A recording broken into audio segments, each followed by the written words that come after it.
Hello everyone, I'm here to help you today. I know you use this video to fall asleep, so before that, like the video and subscribe to the channel. Also, where are you from and what time are you watching? Now get comfortable and relax. Sarah Mitchell had never been one for small towns. She had always preferred the rush of city life, where the noise masked the loneliness and the constant motion drowned out the silence that could creep in during the night. But after a year of struggling with writer's block and the quiet hum of suburban life that left her feeling suffocated, she decided to escape.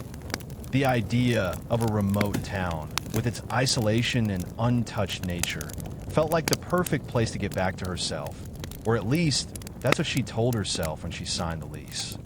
The town of Eldridge was far smaller than she expected. When the bus dropped her off at the old station, she stepped out and immediately felt an eerie sense of quiet, as if the very air was holding its breath. The streets were mostly empty, save for a few scattered pedestrians, their faces turned down, their footsteps quick and deliberate, as though they were all in a hurry to go nowhere in particular. Her apartment was a small second-floor unit above an old convenience store on the outskirts of town. The landlord, an old woman named Mrs. Croft, had barely said a word during the tour, just handed her the keys and muttered something about the place being quiet before retreating back into her dimly lit house. There was no welcome or good luck, just silence. Sarah didn't mind. She liked quiet, at least that's what she told herself. As she unpacked her few belongings and set up her writing desk, she took a moment to look out the window. The sky was overcast, and the wind rustled the branches of the trees in the small park across the street. The town looked almost picturesque, like something out of a painting, but there was an odd stillness about it. The streets were too empty, the houses too neat. It was as if everything was in perfect order, but completely out of place. That evening, after a long walk to stretch her legs, Sarah decided to explore the town a little. She wandered down the main street, passing by a few quaint shops that seemed frozen in time, an old barber shop, a bakery with faded signs, a small diner with an antique jukebox that hadn't seen much use in years. The few people she saw barely looked at her, and those who did quickly looked away. It was as if they were trying not to acknowledge her presence. As nightfall approached, Sarah began to feel an odd sense of unease. The air had cooled, and she decided it was time to head back to her apartment. But as she walked down the sidewalk, something caught her attention. It was faint at first, a low, rumbling hum that she couldn't place. She paused and glanced around, looking for the source of the noise, but saw nothing out of the ordinary. The streetlights flickered above, and the wind whispered through the trees. It wasn't the sound of traffic or the distant hum of machines, just something. She tried to shake it off as the wind, or perhaps the noise of the train tracks just outside of town. But as she reached the corner, the sound seemed to grow louder. It was coming from the ground, vibrating beneath her feet. She stopped, her heart picking up pace. Was it an underground pipe? A distant engine? No, it was something different, something almost alive. She quickened her pace, eager to get back to the apartment. But the hum seemed to follow her, deep and unsettling, echoing in her chest. She couldn't escape it, no matter how fast she walked. When she finally reached her door and stepped inside, she slammed it shut behind her, the eerie sound still ringing in her ears. Shaking her head, Sarah pushed it aside. It was just her imagination, nothing more. She was tired, that was all. After a long day of travel and settling in, it was only natural to be a little jumpy. She set her things down and took a deep breath, ready to relax. But then she heard it again, a soft thud. It came from somewhere deep within the building. Her heart skipped a beat, and she froze, listening. The sound came again, this time louder.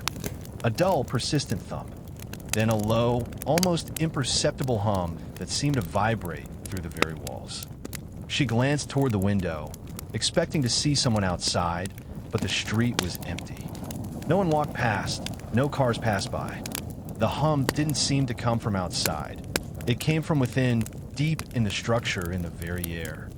It was the same sound she'd heard before. Her hands trembled slightly as she moved towards the window and opened it, hoping the night air would cool her anxiety. The breeze was fresh, but the hum, persistent and unrelenting, was still there, vibrating through her bones.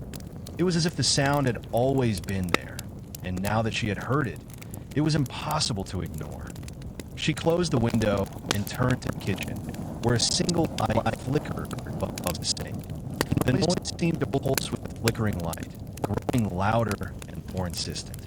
She rubbed her temples, trying to push away the unease, but it wasn't working.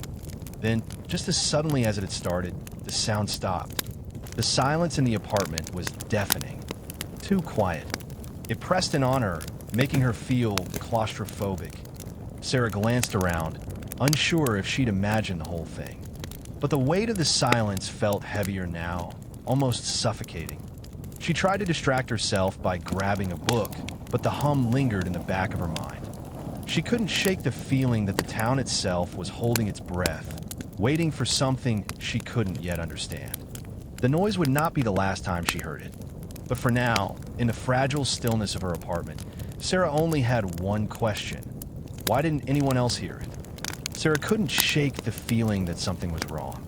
The silence, once a welcome reprieve from the bustling city, now felt like a presence, something watching her, waiting for her to crack under the pressure.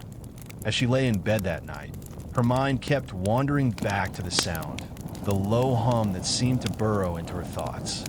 It had been so quiet in the town before, and now that the noise had started, it felt as though it would never stop. She tossed and turned, but no matter how much she tried to focus on something else, the hum persisted in her mind, deep and relentless. It wasn't the noise itself that disturbed her most, but the fact that no one else seemed to notice it. No one else seemed to care. The next day, Sarah decided to take a walk and see if she could find any answers. She walked the length of Main Street, her boots clicking against the pavement as she passed by the same quaint shops. As she rounded the corner, she spotted Lena, the woman she'd met briefly the day before. Lena was sitting on a bench outside a small cafe, sipping a coffee, her eyes scanning the empty street. Sarah hesitated for a moment before walking over. "Hey, Lena, can I ask you something?" Lena glanced up, offering a small smile. "Of course. What's on your mind?" "I've been hearing this strange sound, like a hum or a low vibration. It's been keeping me up at night. Is there anyone else who's noticed it?" Sarah asked, her voice low, as though she was afraid someone might overhear. Lena's smile faded, and her eyes darted around as if making sure no one was listening. "You hear it too?" she asked quietly, her voice barely above a whisper. Sarah nodded, feeling a mix of relief and dread. "Yes, it started last night. I thought maybe it was just me, but I don't think I'm imagining it." Lena looked away, her expression darkening. "It's not just you. A lot of people hear it. Some just choose to ignore it, or they try to pretend it's not there. But it's been like this for years. Some people say it's the town's curse." "Curse?" Sarah repeated, incredulous. "What do you mean, a curse?" Lena sighed, setting her coffee cup down on the bench.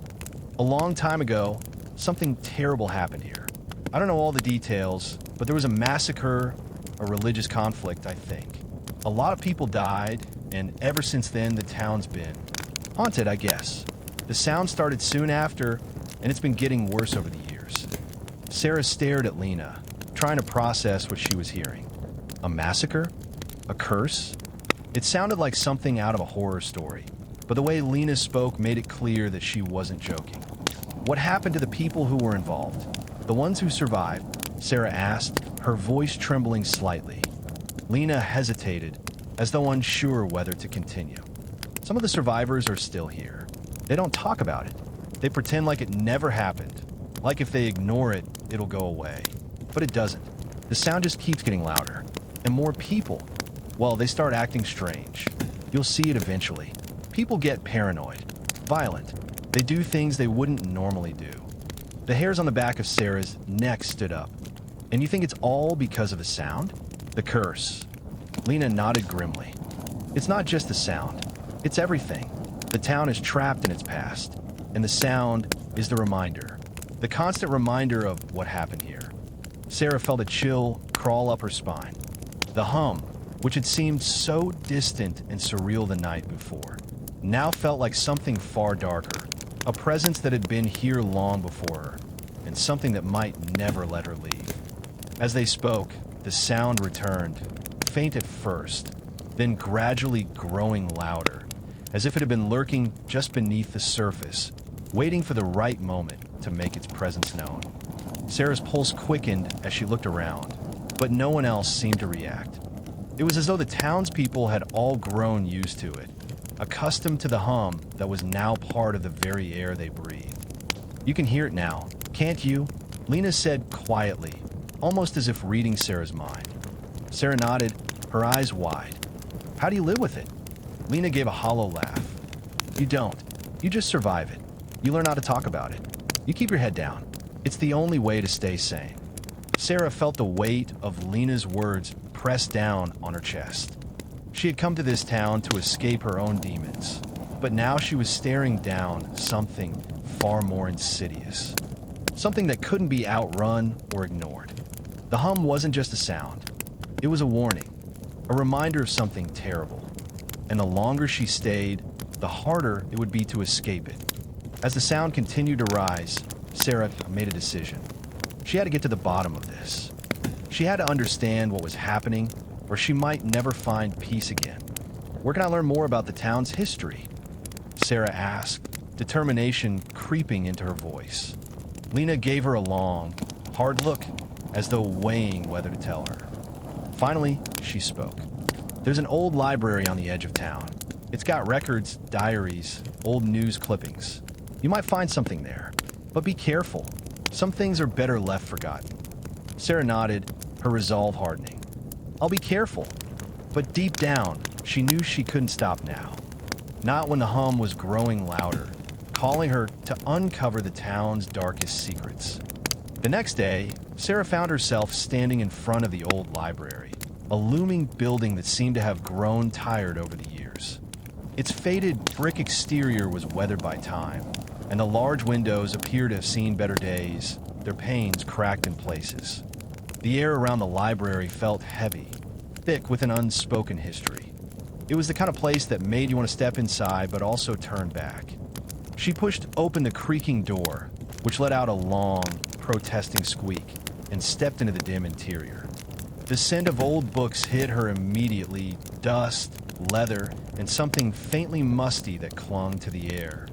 The library was mostly empty, save for an elderly librarian behind the front desk. He looked up when she entered, but didn't offer a greeting. Instead, his eyes lingered on her for a moment too long, his expression unreadable. "Can I help you?" His voice was low and gravelly, as though he hadn't spoken much in years. Sarah hesitated before responding. "I'm looking for records, old history, something about the town, or the people who used to live here." The librarian studied her for a moment longer before nodding slowly. "History, huh?" he grunted, pushing himself to his feet with surprising speed for his age. "There's a section in the back, past the fiction shelves. Most of what's in there won't be much help, though. People around here tend to forget things they'd rather not remember." Sarah nodded, sensing there was more he wasn't saying, but didn't push him further.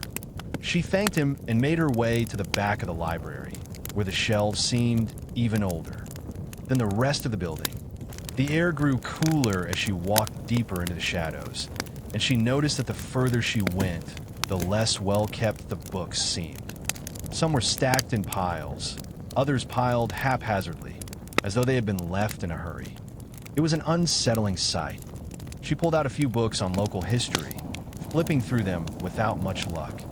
There were a few vague mentions of the town's founding, of old families that had lived here for generations, but nothing that stood out.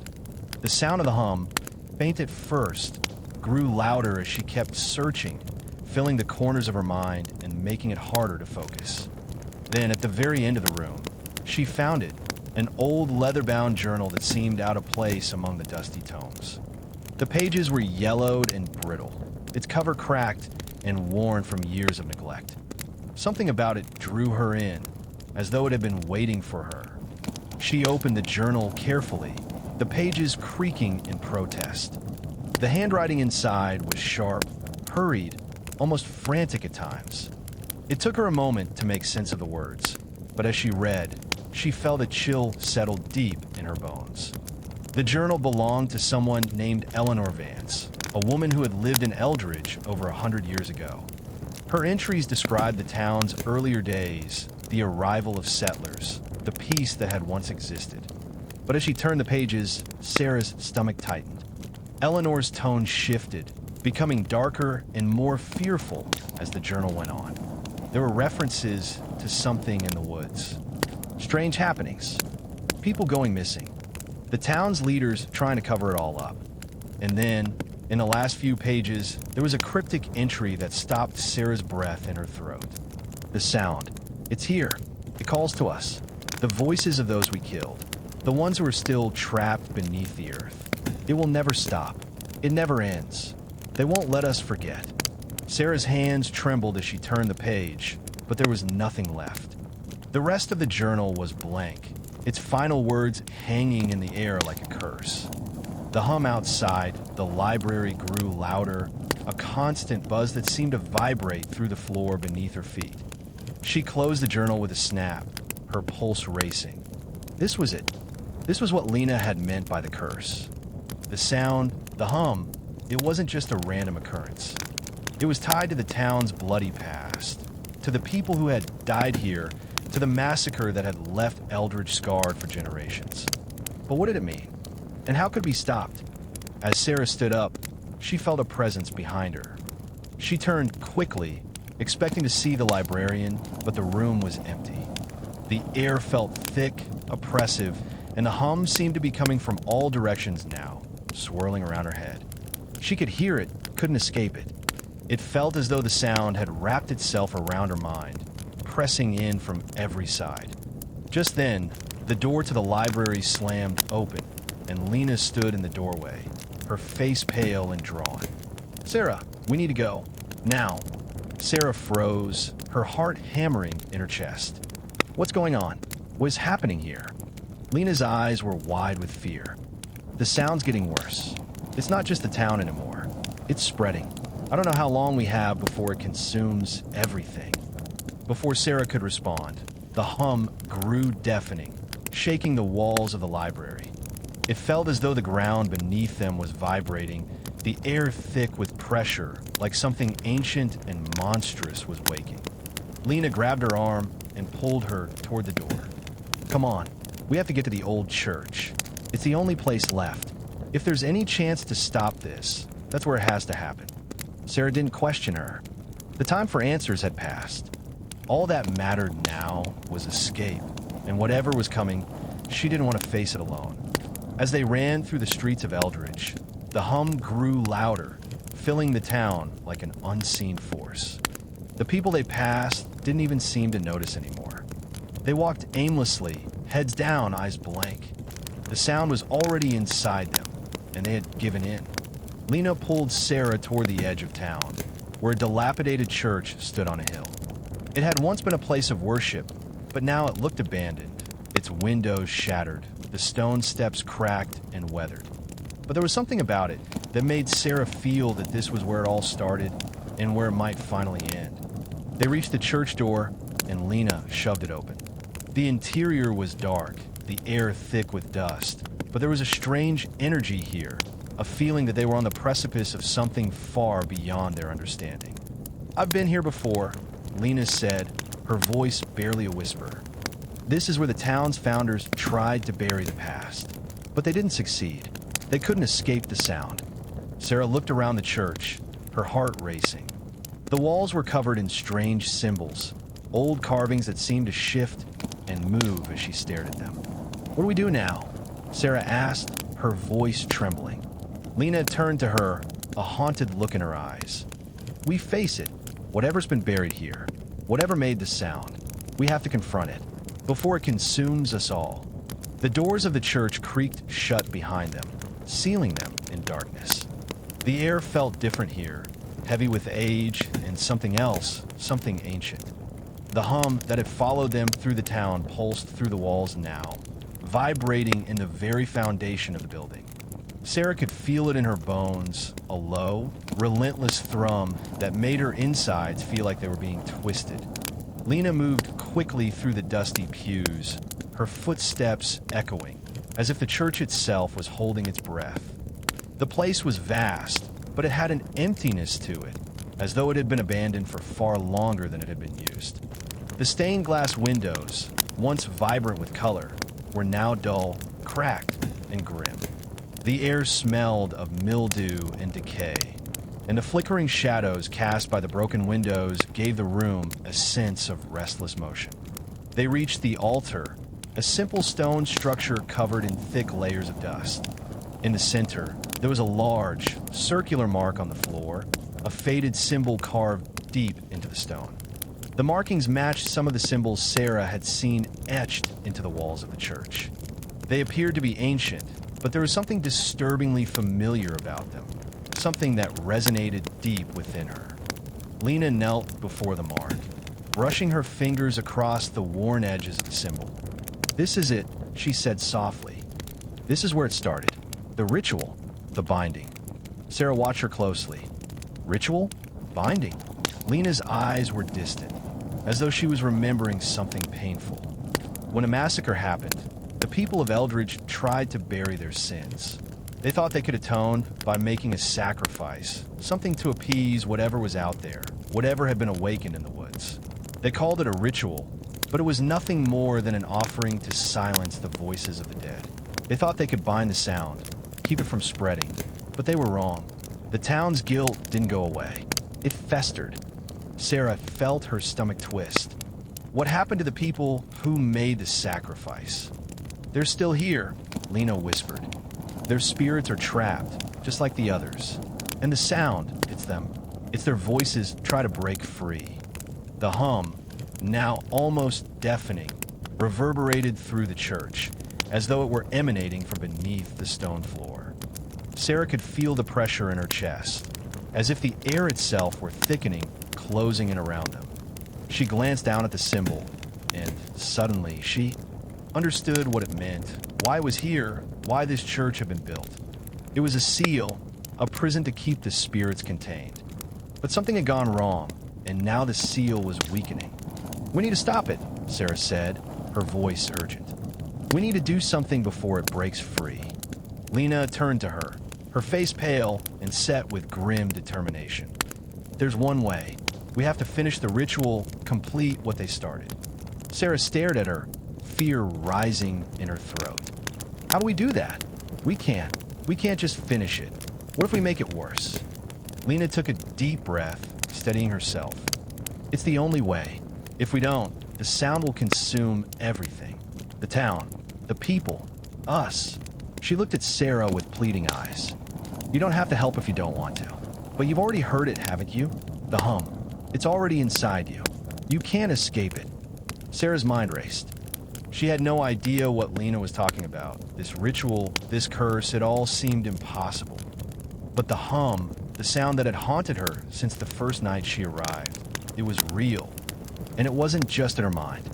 She could feel it now, pulling at the edges of her consciousness. It was everywhere. She nodded slowly, her heart heavy. "Okay, what do we need to do?" Lena gestured toward the altar, where an old book lay open on a pedestal. The pages were yellowed and cracked, and the text was written in a language Sarah couldn't understand. "This is the final step," Lena said, her voice hushed. "The words in this book, they're the key. We need to speak them in unison, together. It will close the seal and bind the spirits once more." Sarah moved toward the book, her pulse pounding in her ears. The words seemed to swim before her eyes, twisted and foreign, their meaning beyond her reach. She had no idea what the words would do, what kind of force they might release. But there was no choice. They had to try. Lena took a deep breath and placed her hands on the book, her fingers tracing the words with reverence. She looked at Sarah, her expression taut with fear, but also a strange resolve. "We must trust in this. Trust in the past." Sarah felt her throat tighten, a deep unease settling in. But as Lena began to chant softly, her voice like a whisper carried on the wind, Sarah joined in. The words were alien, guttural, and harsh. They felt wrong on her tongue, like they didn't belong to her world. But as they spoke them together, the hum intensified.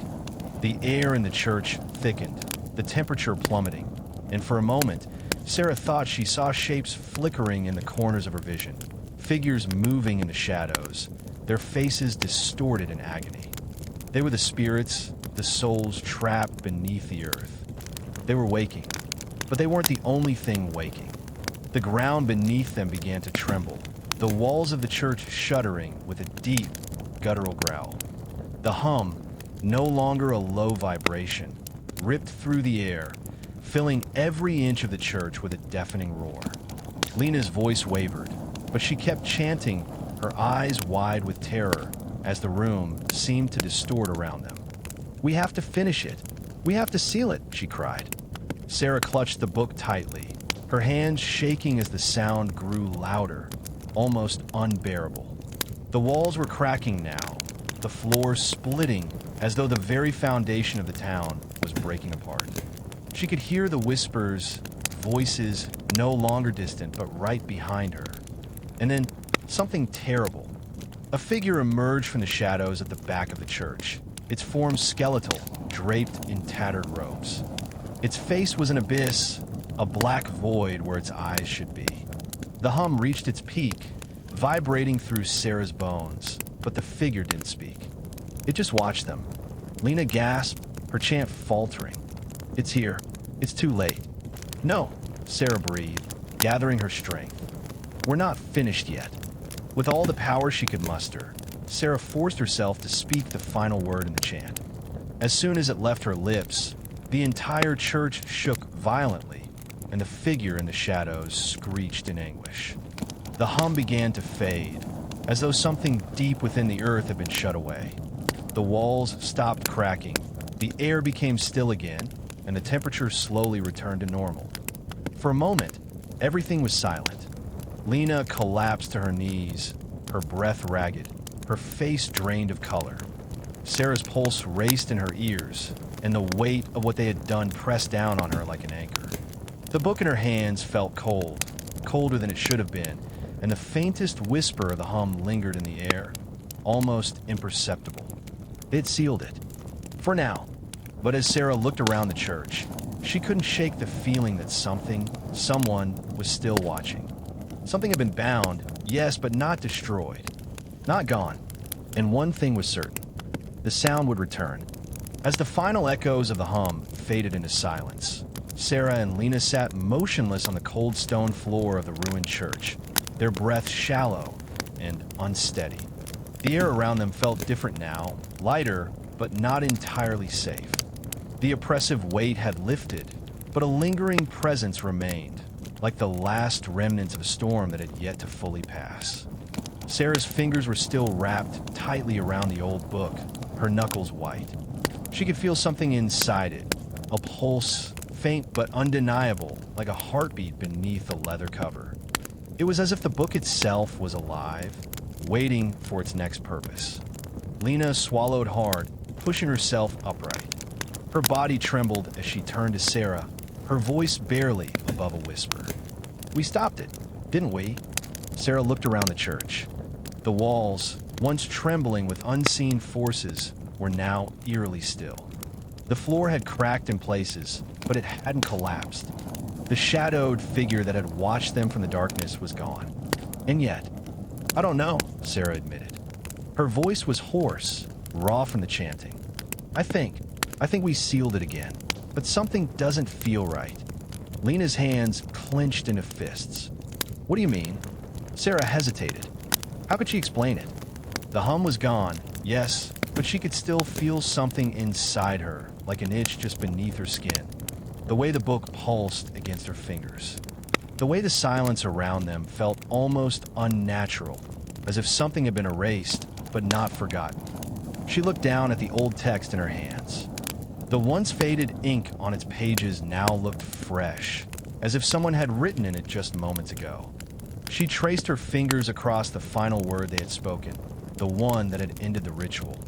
The ink was still wet. Her breath caught in her throat. "Lena," she turned the book toward her, her voice shaking. "Look." Lena's eyes widened. The letters they had chanted, the words meant to seal the curse, were shifting, moving on the page as if they were alive. The ritual hadn't ended. It had only changed. A sudden noise shattered the silence. The sound of footsteps outside the church, slow and deliberate. Heavy, purposeful. The sound of something or someone that wasn't supposed to be there. Sarah and Lena froze, their eyes snapping toward the entrance. A voice followed, low and guttural, scraping against the very air like a rusted blade. "You shouldn't have done that."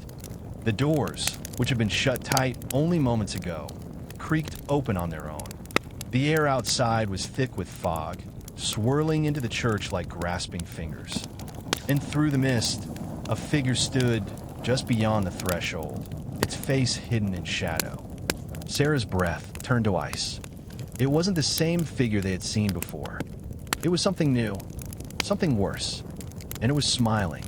The figure stood in the open doorway, its presence bending the air around it, warping reality in a way that made Sarah's skin crawl.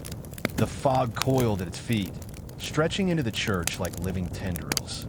Though its face was hidden in shadow, the unmistakable curve of a grin stretched wider than any human mouth should allow. Sarah couldn't breathe. Lena clutched her arm, her nails digging into her skin. "Sarah," she whispered, "we need to run." But Sarah couldn't move. The figure wasn't just standing there, it was watching them. Not in the way a person watches another, but in the way a predator sizes up its prey. Slowly, patiently, knowing that escape was impossible. Then it spoke again. "You shouldn't have done that." The voice slithered through the air, thick and wet, like something drowning while it spoke. The words pressed into Sarah's skull, burrowing into her thoughts like worms in the soil. Lena yanked on her arm. "Sarah, move." The spell was broken. Sarah stumbled back, her heart hammering as she and Lena turned and sprinted toward the back of the church. The fog crept after them, sliding over the floor, seeping through the cracks in the walls. The church was shifting around them, the architecture warping, twisting in on itself like something alive. The pews elongated, their wood rotting in an instant. The stained glass windows, once dull and cracked, now bled with color, shades of red that dripped down like fresh wounds. Sarah barely had time to register it. They reached a side door, but before Lena could pull it open, the handle twisted violently on its own. The door slammed shut. No. Lena yanked at the handle, but it wouldn't budge. The hum returned, no longer just a vibration, but a voice. 1,000 voices, whispering, overlapping, seeping into their very bones. Sarah turned back toward the figure.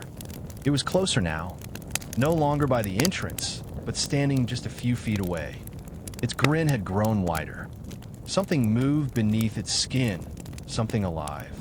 Sarah's breath hitched. Her entire body screamed at her to run, but there was nowhere to go. Then, the figure did something truly horrifying. It laughed. Not a human laugh. Not even something that could be mistaken for one. It was a chorus of laughter.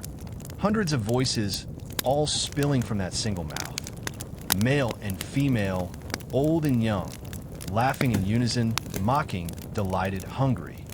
Lena slammed her hands against the door. "Help US! Somebody help!" The lights overhead flickered, and in the brief darkness between each flash, the figure moved. Closer, closer. Sarah's fingers curled around the book, her mind racing. The ink had been shifting, moving as if rewriting itself. And then it hit her. The ritual had changed. They hadn't sealed the sound. They had released something else. "Lena," Sarah whispered, "I think we made it worse." Lena turned, eyes wild. No shit. The hum grew louder, filling every crevice of the church. And then the walls cracked open. Not like normal cracks.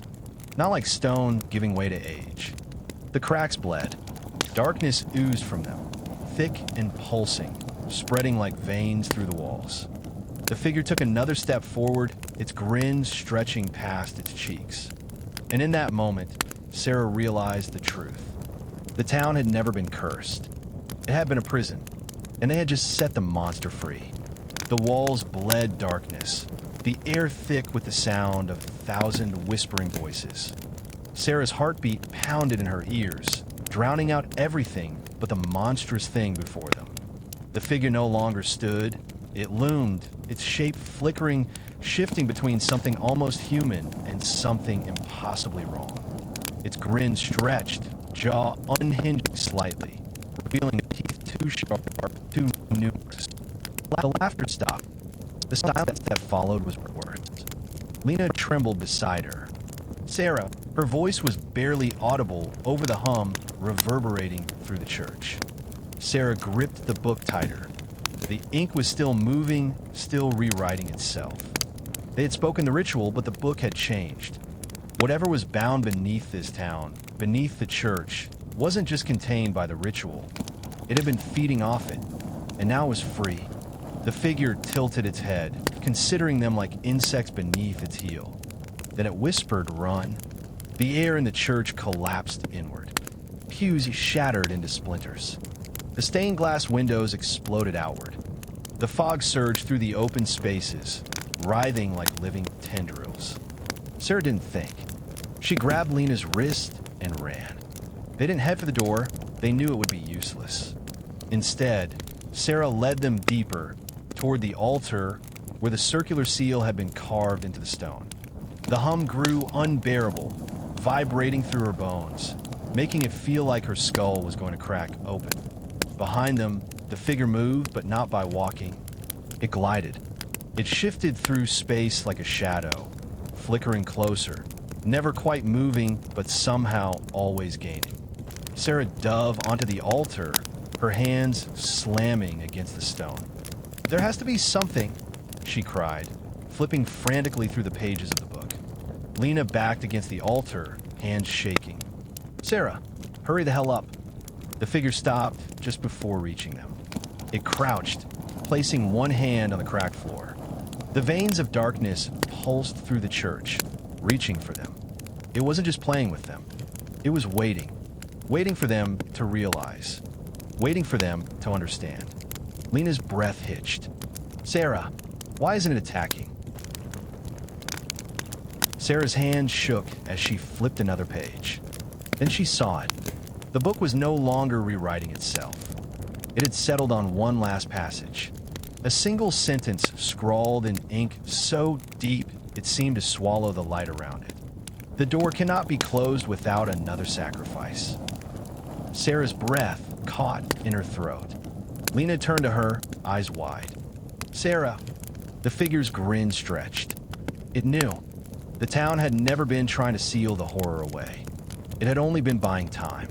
The sacrifice had been what kept it bound. And now, the balance was broken. Sarah looked up from a book. The hum twisted around them, eager, hungry. The thing in the fog was waiting for one of them to decide. Lena took a shaky step back. "Sarah, there has to be another way." The whispers surged, voices crawling over one another. A life given, a life taken. The door swings both ways. "Choose." The figure rose to its full height, its limbs unfurling, too many joints bending in ways that defied logic. Sarah's pulse thundered in her ears. One of them had to die. The fog swirled closer. Lena met her eyes. Sarah made her choice. She turned and pushed. Lena's scream barely had time to leave her throat before the fog consumed her. It swallowed her whole. The whispers roared in triumph. The darkness pulsed one last time, then collapsed inward, dragged back into the cracks in the floor. The bleeding walls sealed. The air grew still. The hum was gone. Sarah stood there, shaking, the book still clutched in her trembling hands. The altar was silent. The church was whole again, and she was alone. The figure was gone, but the book remained. The ink had shifted one last time. It now bore a single message, written in fresh, wet blood. The door is closed. For now, Sarah exhaled, barely aware of the tears running down her face. She had one, but as she turned toward the church doors, she swore she heard something. A faint hum, growing stronger, waiting, because next time, it would be her.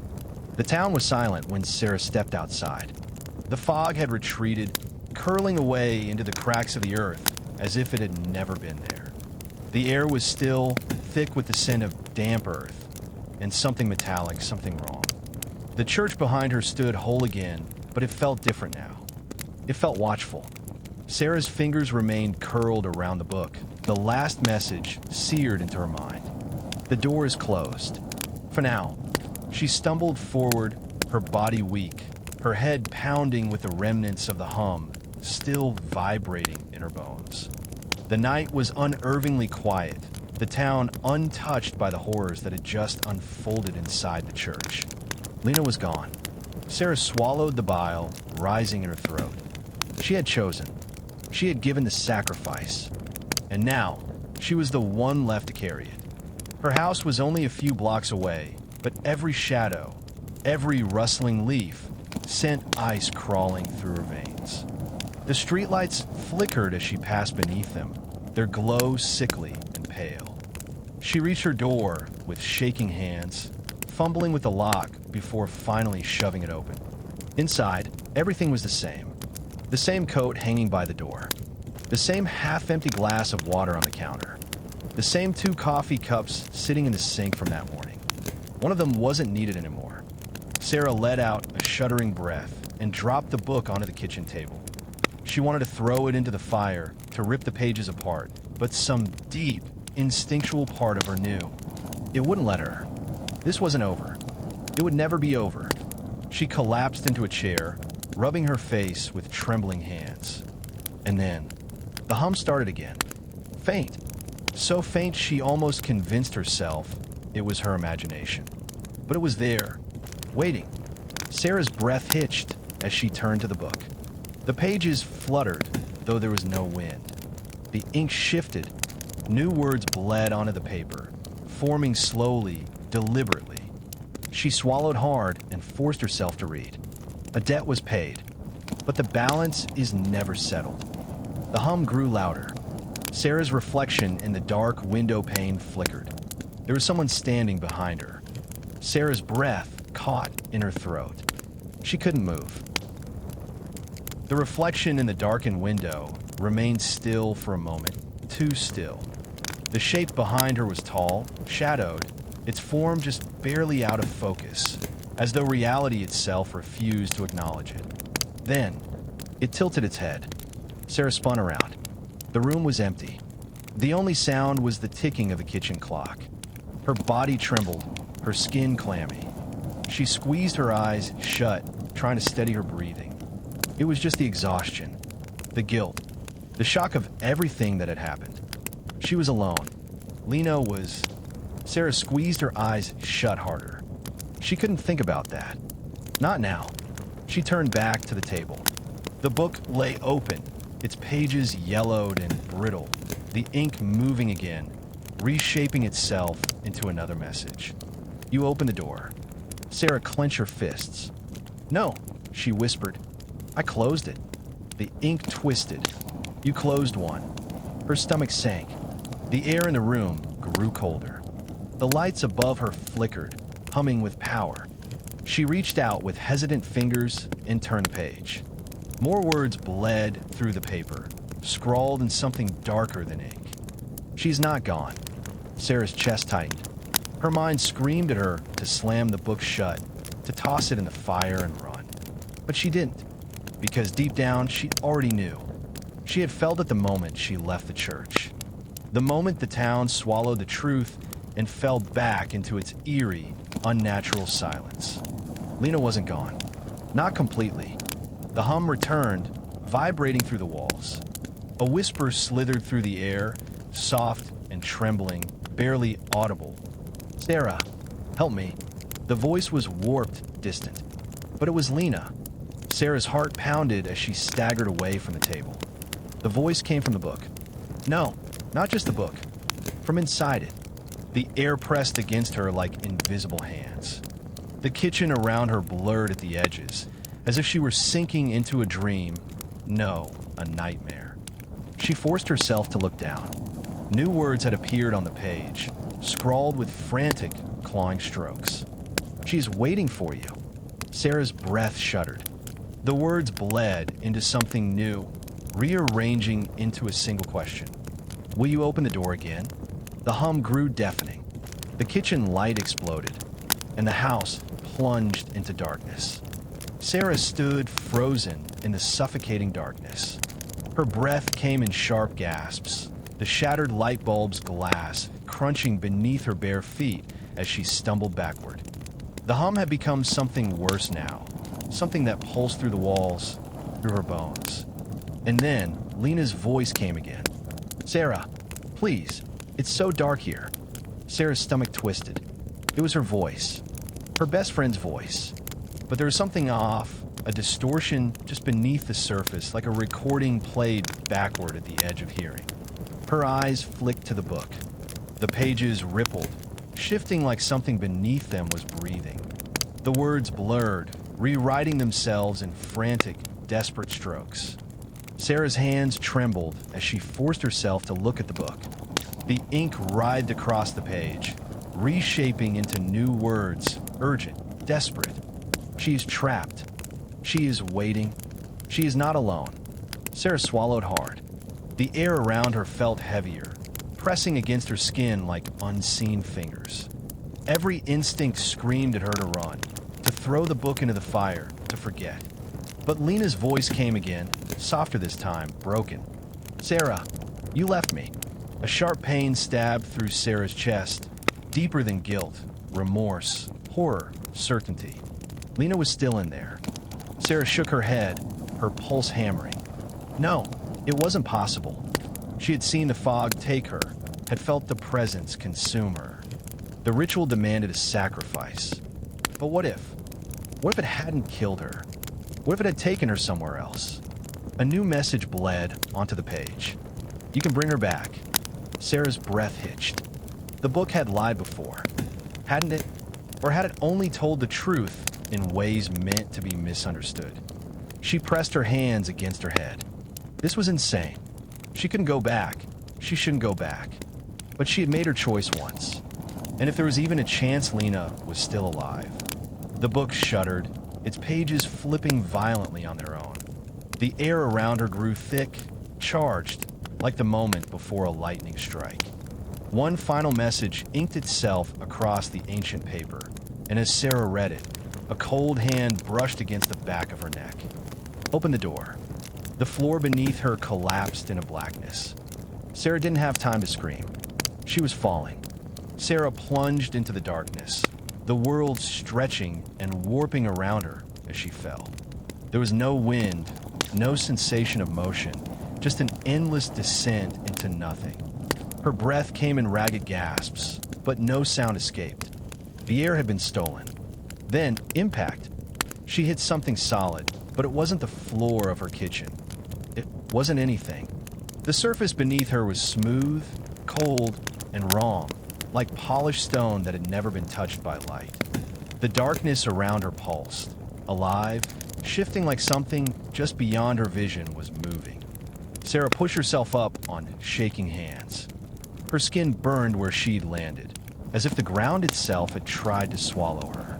The book was gone, but the voice remained. "Sarah," Lena's voice. Closer now. Too close. Sarah's breath hitched as she turned her head. She wasn't alone. A figure stood just at the edge of the shadows, barely visible in the suffocating black. "Lena." Sarah's voice was barely a whisper. The shape twitched. Sarah's body locked up, every instinct screaming at her to run. But she didn't. She couldn't. Because what stepped forward wasn't quite Lena anymore. Her face was pale, stretched too thin, her eyes sunk in hollows of black. Her lips curled into something that should have been a smile, but it was wrong, too wide, the corners of her mouth splitting like torn paper. Sarah's stomach lurched. "No." Lena tilted her head. When she spoke, her voice was layered, fragmented, her own, but beneath it, a chorus of others. You came back. A shudder crawled up Sarah's spine. I'm here to help you. Lena stepped closer. Her arms were too long. Her fingers curled in unnatural angles. Her nails cracked and blackened. Something moved beneath her skin, pressing outward like writhing hands trying to claw their way free. Sarah's pulse pounded. She had made a mistake. Lena wasn't alone. She had never been alone. And now, neither was Sarah. The shadows behind Lena stirred, breathing. And then, from all around her, the whispers started again. Sarah's entire body screamed at her to run. But she didn't. She couldn't. Because somewhere beneath the wrongness, beneath the too wide smile and the unnatural tilt of Lena's head, she swore she saw something familiar. Something human. Sarah took a slow, unsteady step forward. Lena, if you can hear me, you have to fight this. Lena's body twitched violently. The skin at her throat bulged, as though something inside her was trying to crawl free. The shadows around them pulsed, shifting closer. You left me, Lena whispered. The voices beneath her skin laughed. Sarah's chest tightened. I thought I was saving you, she choked out. Lena's mouth stretched into something that wasn't quite a smile. No, you saved yourself. The whispers around them turned into screams. The blackened space seemed to collapse, walls forming where there had been only emptiness. The ground beneath Sarah cracked like old stone, pulsating with something alive. Sarah felt her body sink, like unseen hands were pulling her downward. No, she wouldn't let this happen. With every ounce of strength she had, she lunged forward, grabbing Lena's wrist. For the briefest second, the screaming stopped, and Lena's eyes, those black, hollow voids, flickered. Sarah's voice wavered. Lena, you're still in there. I know you are. Lena's body convulsed. A sound ripped from her throat, half a scream, half a sob. Her free hand clutched at her face, nails tearing into her own skin as if trying to rip something out. The shadows screamed, and suddenly, Sarah wasn't holding Lena's wrist anymore. She was holding her own. Her fingers dug into her own flesh, her arm bent at an impossible angle. The warmth of Lena's skin was gone, because there had never been anything to hold on to. Sarah gasped, stumbling backward as the laughter grew deafening. Lena wasn't here. She never had been. The darkness collapsed inward, and a voice, not Lena's, but something older, something vast, whispered in her ear. You were never here to save her. The last thing Sarah saw was the door. A massive, rotting structure covered in pulsing veins of darkness. The same door she had closed. Now it was open, and something was coming through. The world shattered, and Sarah screamed. Sarah woke up screaming. Her body jerked upright, drenched in cold sweat, her breath ragged. Her hands clutched at the sheets beneath her sheets. The familiar scent of her room filled her nose. The dim glow of the streetlights outside leaked through the curtains. The hum of the refrigerator, the distant ticking of the clock. She was home. For a moment, she sat there, gasping, fingers tangled in the fabric of her blanket. It was a nightmare. It had to be. The church. The book. Lena. But when she moved to wipe the sweat from her forehead, her wrist ached. Purple bruise wrapped around her skin, like fingers had gripped her too tightly. Sarah's stomach twisted. She flung off the blankets, stumbling out of bed, her mind racing. She could still feel it, the cold air, the pull of the shadows, the pressure of that presence whispering in her ear. Had it really been a dream? Her eyes darted around the room. Everything looked the same. Her desk, her chair, the pile of laundry she had meant to fold. Normal. But then, she saw it. A single object resting on her nightstand. Her lungs seized. It was the book. The same ancient, leather-bound book. The one that had rewritten itself, had whispered to her, had lured her back into the dark. Her pulse thundered as she stepped closer, her fingers hesitant as they reached for the cover. The book was open, and on its yellowed page, fresh ink bled into the paper, forming a new message. The door is open. Sarah's heart stopped. A sharp creak echoed from the hallway outside her room. The sound of a door slowly opening. Her bedroom door was already shut. Her house was supposed to be empty. But now there were footsteps. Slow, deliberate, moving toward her. And then a voice. Soft, familiar. "Sarah, let me in." Tears welled in her eyes. It was Lena. Or at least, it sounded like her. Sarah stared at the book. The door is open. And now, something had stepped through. The doorknob rattled. "Sarah, please, I'm so cold." Sarah clenched her fists, her breath shaking. Did she open the door? But did she run? Because deep down, she already knew. Whatever was outside wasn't Lena anymore. And it was waiting. The doorknob rattled again, more violently this time, as if something or someone was testing its limits, trying to force its way through. Sarah's entire body went rigid, her mind racing. The voice, Lena's voice, whispered from the other side, broken, desperate but wrong. Too soft, too damaged. "Sarah, please, I'm so cold." She wanted to believe it. She wanted to believe that somehow Lena was still in there, that the horrors of the church, the fog, the door, it had all been a dream, some twisted manifestation of her grief. But deep down, Sarah knew. She could feel it in the air, in the coldness creeping beneath her skin. The shadows in the corners of her room had grown longer, more defined, like they were reaching for her. Her throat closed up, her heartbeat pounding in her ears as she turned toward the door, the whispers growing louder in her mind. "Open it." Her legs trembled as she approached. One step, 2 steps. The floor creaked beneath her. She could feel the presence growing stronger with each breath, the weight of it pressing down on her chest. It wasn't just the voice behind the door. No, it was everything. The darkness had already found her. She wasn't alone. Sarah's trembling hand reached for the doorknob, her fingers brushing against the cold metal. It burned against her skin, the contact searing. But she couldn't stop. She needed to know, was it Lena? Could she still be saved? The door shook in its frame. Another violent rattle. And then the voice changed. "Sarah, open the door, or I'll take what's mine." It wasn't Lena anymore. The breath caught in Sarah's throat. Her mind raced, flashing back to everything. The church, the ritual, the sacrifice. The whispers, the promises. She wasn't supposed to let it in. The door groaned, as if it were straining against the force on the other side. But Sarah couldn't move her hand.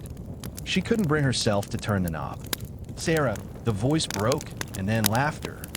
High-pitched, screeching. It wasn't just Lena's voice anymore. It was a chorus, many voices layered together, fighting for control. The laughter twisted, warped into something unrecognizable, something that sent cold spikes of terror through her. The floor beneath her feet trembled as if the world itself was about to collapse. And then a whisper, just one word, "Run." The whisper was soft, but it wasn't from the door. It wasn't from Lena. No, it was something else, something that knew her, knew everything. It was inside her. It had always been inside her. The book. The whispers had never stopped. It had been leading her, guiding her, whispering its promises, its demands for the next sacrifice, for the next door to open. Without thinking, Sarah spun away from the door, her heart pounding in her throat. She darted toward the window, her hands trembling as she yanked the curtains aside. The world outside was wrong, a shifting landscape of darkness and fog, the trees and buildings distorted, stretching in unnatural shapes. The town wasn't where it should be. It had changed. And there, in the distance, Sarah saw something else. The church. It was standing, but it wasn't right. The stone was cracked, black veins running through the walls like a living thing. The front doors were wide open, the same door she had closed. The door. It wasn't just in the house. It was everywhere. Sarah's breath caught in her throat. She turned back toward the door, her pulse thundering. The knob was still rattling, as if waiting for her to turn it. It was waiting for her to open it. She could feel it now. The thing beyond the door wasn't the only thing waiting. It was her. Sarah backed away, stumbling toward the hallway, her eyes darting toward the front door. She needed to get out. She needed to run before it found her, before the door came for her too. But as she turned the corner into the hall, the door to the kitchen was open. The shadows within it stretched impossibly long. There was movement, but it wasn't just the shadows. No, something was in the kitchen with her. Something that should not have been able to move. The book. She hadn't seen it in her hands, but it was now there, sitting on the kitchen counter, its pages fluttering, the ink crawling across them once again, bleeding new words onto the page. She couldn't. The whispers wrapped around her, thick, suffocating, like vines curling around her chest. Her mind screamed at her to leave, but something compelled her forward, one step at a time, each one heavier than the last. She couldn't resist. She was walking toward the door, and she was already too late. Sarah's legs felt like they were made of lead, each step heavier than the last, the weight of the darkness pressing against her chest. The whispers from the kitchen grew louder, almost deafening now, as if the shadows themselves were calling her. The book sat on the counter, its pages trembling, as though it was alive, waiting for her, inviting her to come closer. She could feel the pull, the inevitable, like a gravity that had no escape. Her hands clenched into fists, but it didn't matter. The whispers tugged at her, wrapping around her thoughts, seeping into her mind. She couldn't think anymore. She could only feel. Her heartbeat pounded in her ears as she finally crossed the threshold into the kitchen. The air was thick, suffocating. The walls seemed to close in on her, the shadows around her stretching and shifting with their own purpose. The book's cover gleamed in the dim light, its edges curling, ink crawling like living veins. The pages turned slowly, as if it knew she was there, waiting for her to read them, to follow the words. Sarah's breath hitched, her body trembling. She reached out instinctively, her hand hovering above the book. But before she could touch it, the whispers ceased. A new silence descended. It was the kind of silence that made the world feel like it had paused, held in place by an unseen force.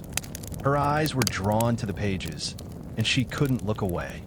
The words were forming before her eyes, ink bleeding into them, reshaping itself as it had before, but this time it was different. This time, the message was clear. You opened the door. Sarah's blood ran cold. Her hand jerked back, but her legs refused to move. She couldn't leave. The darkness around her was alive, a thick fog swirling in the corners of the room. The air was colder now, sharp like a knife in her lungs. The kitchen lights flickered, dimmed, then sputtered out entirely, plunging the room into pitch black. And then she heard it, the sound of footsteps, slow, methodical, like something dragging itself toward her. Behind her, Sarah's heart slammed against her chest as she whipped around. The kitchen was empty, nothing there, but the sound of the footsteps continued, closer now, right behind her like something was breathing down her neck. You should have never opened it. The voice wasn't Lena's. It was deep, echoing like a growl, resonating with something far older, far more ancient. Something that wasn't human. Sarah's breath came out in a jagged gasp, her hand reaching for the counter to steady herself. She could feel the presence growing. It was closer now, almost tangible, like something was pressing in from all sides. The air was thick, and the whispers were back, louder this time, but they were no longer words. They were noises, guttural, slithering sounds that stirred the air like the rustle of rotting flesh. Then, her vision flickered.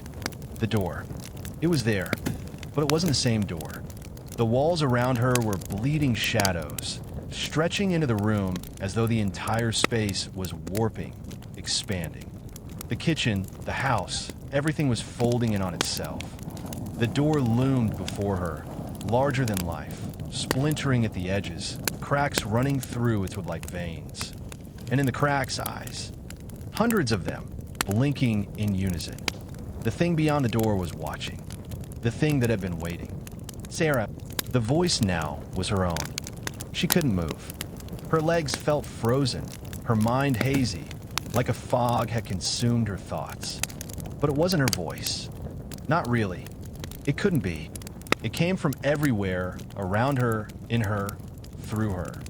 And then she heard it, a loud crack. A shriek echoed through the room, a tearing sound that filled her ears. The book on the counter slammed shut with a force that shook the room. But it wasn't just the book. The door opened. Slowly, reluctantly. The air grew colder still, the very fabric of the house trembling. Sarah could feel in her bones, in the marrow, it was here. The thing that had been watching was now inside. It stepped through, and the world around Sarah collapsed. The moment the door fully opened, the air around Sarah turned to ice, thick and suffocating. The world itself seemed to hold its breath. Every shadow in the room pulled toward the doorway, as if drawn to the figure emerging from the other side. The room was no longer her kitchen.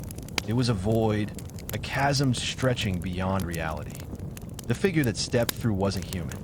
It was indescribable, a mass of shifting, writhing shadows, a form that flickered between visibility and nothingness, its edges fraying, like it was tearing through dimensions. It had no eyes, but Sarah could feel its gaze, a pressure on her skull, an overwhelming presence that rattled her very soul. It was ancient, old beyond comprehension, a thing that had existed before time, before the door had ever been opened. The force that had been waiting. And now it had come. You opened the door. The voice rumbled through the air, 1,000 voices intertwined into one, like the earth itself was speaking. It wasn't a sound.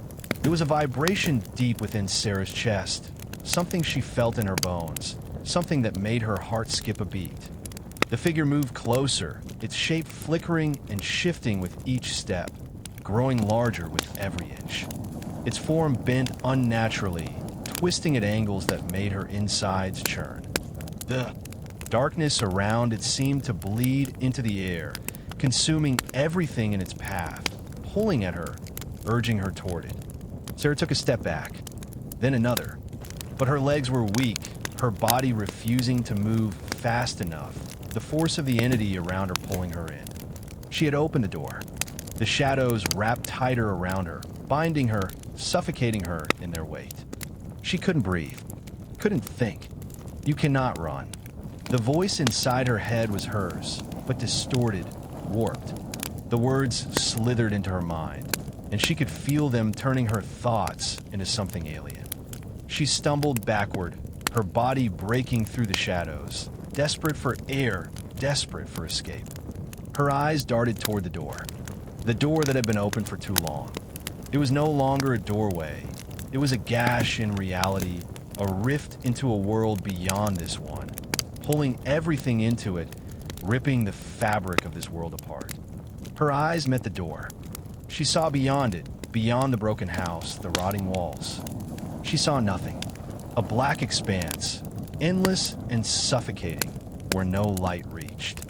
The thing was waiting. It was not just a presence, it was the end. And it was pulling her toward it. "No," Sarah whispered, a faint spark of defiance igniting in the depths of her chest. "I won't let you take me." She glanced down at her hands, the book. She still had it. Her fingers closed around its rough edges, the pages trembling as if alive, still flicking to life on their own accord. The ink pulsed, throbbing in time with her heartbeat, as if recognizing her, and then it wrote, one word at a time, across the page. Close it. Her heart raced. The answer was here. She could close it. The door. The rift. The nightmare. All of it could be stopped. She had to close the door. The entity was growing closer now, its form collapsing in on itself, moving as if it was a single mass of twisting limbs, a dark void seeking to consume everything in its path. Every step it took brought the air closer to freezing, made the ground beneath her tremble. It was so close, she could feel its presence like a weight pressing against her chest. You cannot escape. She gritted her teeth, a sharp wave of panic rising in her throat. But she couldn't give in. She couldn't let it take her. With shaking hands, she opened the book to the page that had written itself. There was the answer. The words had been there all along. Close it. But how? How could she close it? Sarah closed her eyes for a moment, pulling the remnants of her strength together. She had to do what the book said, what the whispers had demanded. She had to reclaim control. Her hand reached for the air, for the doorway. She could feel the pull of the void on her skin, the coldness, the darkness. "No," she whispered, each word more defiant. "You don't control me." With a cry, she pushed her hands forward, palms open toward the doorway. There was a blinding flash of light. The ground shook. The world bent in on itself. The door closed. The room went silent. The pressure vanished. The shadows retreated. And for the first time in what felt like an eternity, Sarah could breathe again. The kitchen was still. The darkness had lifted. The rift had been sealed. But as Sarah looked around, she knew. It wasn't over. It would never be over. And the door. The door had only been the beginning. The room was still. Too still. The silence was deafening, broken only by Sarah's ragged breaths, the sound of her heart thundering in her chest. She stared at the space where the door had been, the place where the rift had torn through reality, where the shadows had poured into the room like water through a broken dam. Now, the walls were solid. The kitchen was as it had always been. But something was off. The book, now lying in her hands, felt heavier than it should, its pages cold and slick against her fingertips. As she stared down at it, the ink on the pages began to move again, slowly, as though the book had a life of its own. Her eyes widened as she read the words that appeared, written in a language she didn't fully understand. You cannot close what was never meant to be closed. Her heart skipped a beat. The words twisted in her mind. She had closed the door. She had done it. She had stopped it. But now, the book was telling her the truth. There was no such thing as a permanent seal. The door wasn't just a door, it was a bridge. And it could never truly be shut. A cold chill crawled down her spine. "No!" She whispered the word like a prayer. The door had been closed. It had to be closed. She couldn't let whatever that thing was come back. But her thoughts were interrupted by the soft sound of a door opening. It wasn't the kitchen door. It wasn't the door to the rift. It was the front door. Sarah's head snapped around, her heart in her throat. The door was wide open. She hadn't heard it open. No one was supposed to be there. Her breath caught in her throat, her instincts screaming at her to run, but her feet wouldn't move. Her legs were frozen in place, her body rooted to the spot as if the darkness had returned to hold her there. She took a slow step toward the door, her hands trembling. The house was so quiet. The shadows were quiet. But she felt it. The presence was growing just outside. Her breath hitched. The air felt thick again, like something was pressing in from all sides. It wasn't over. The door hadn't been closed, not truly. It was waiting for her to make the next mistake. "Sarah," the voice came from the doorway. Her blood ran cold. It was Lena's voice, but there was something wrong with it. It wasn't the voice she remembered, the voice she had fought for. No, this was distorted, hollow. "Sarah." Her name echoed through the house, each syllable a sharp whisper that scraped against her mind. She froze. Her mind was telling her to stay away, to never approach the door, but her feet took a step forward and then another, her hand reaching out instinctively. But the door wasn't what it seemed. The house was wrong. Everything was wrong. As her fingers brushed against the doorframe, a horrible crackling sound filled the room. Her body jerked backward, a sharp pain stabbing through her chest like she had been struck by lightning. She gasped, falling to the floor as the door slammed shut with a force that sent the whole house shaking. Then came the sound, the unmistakable sound of scratching. It was coming from inside the walls, inside the house, inside her own skin. The walls trembled, the air thick with a foul odor, like decay, like something rotting. And then the whispers started again. They were louder now, more urgent, rushing around her ears in 100 different voices, some human, some not. Sarah, the walls around her seemed to twist, bending and stretching like they were made of living flesh. And in the flickering shadows, she could see eyes, more eyes, staring at her from every crevice, every corner. Eyes that weren't human. Eyes that had no business being in her home. Sarah, help us. The voice was soft at first, like a distant plea, a whisper just barely audible.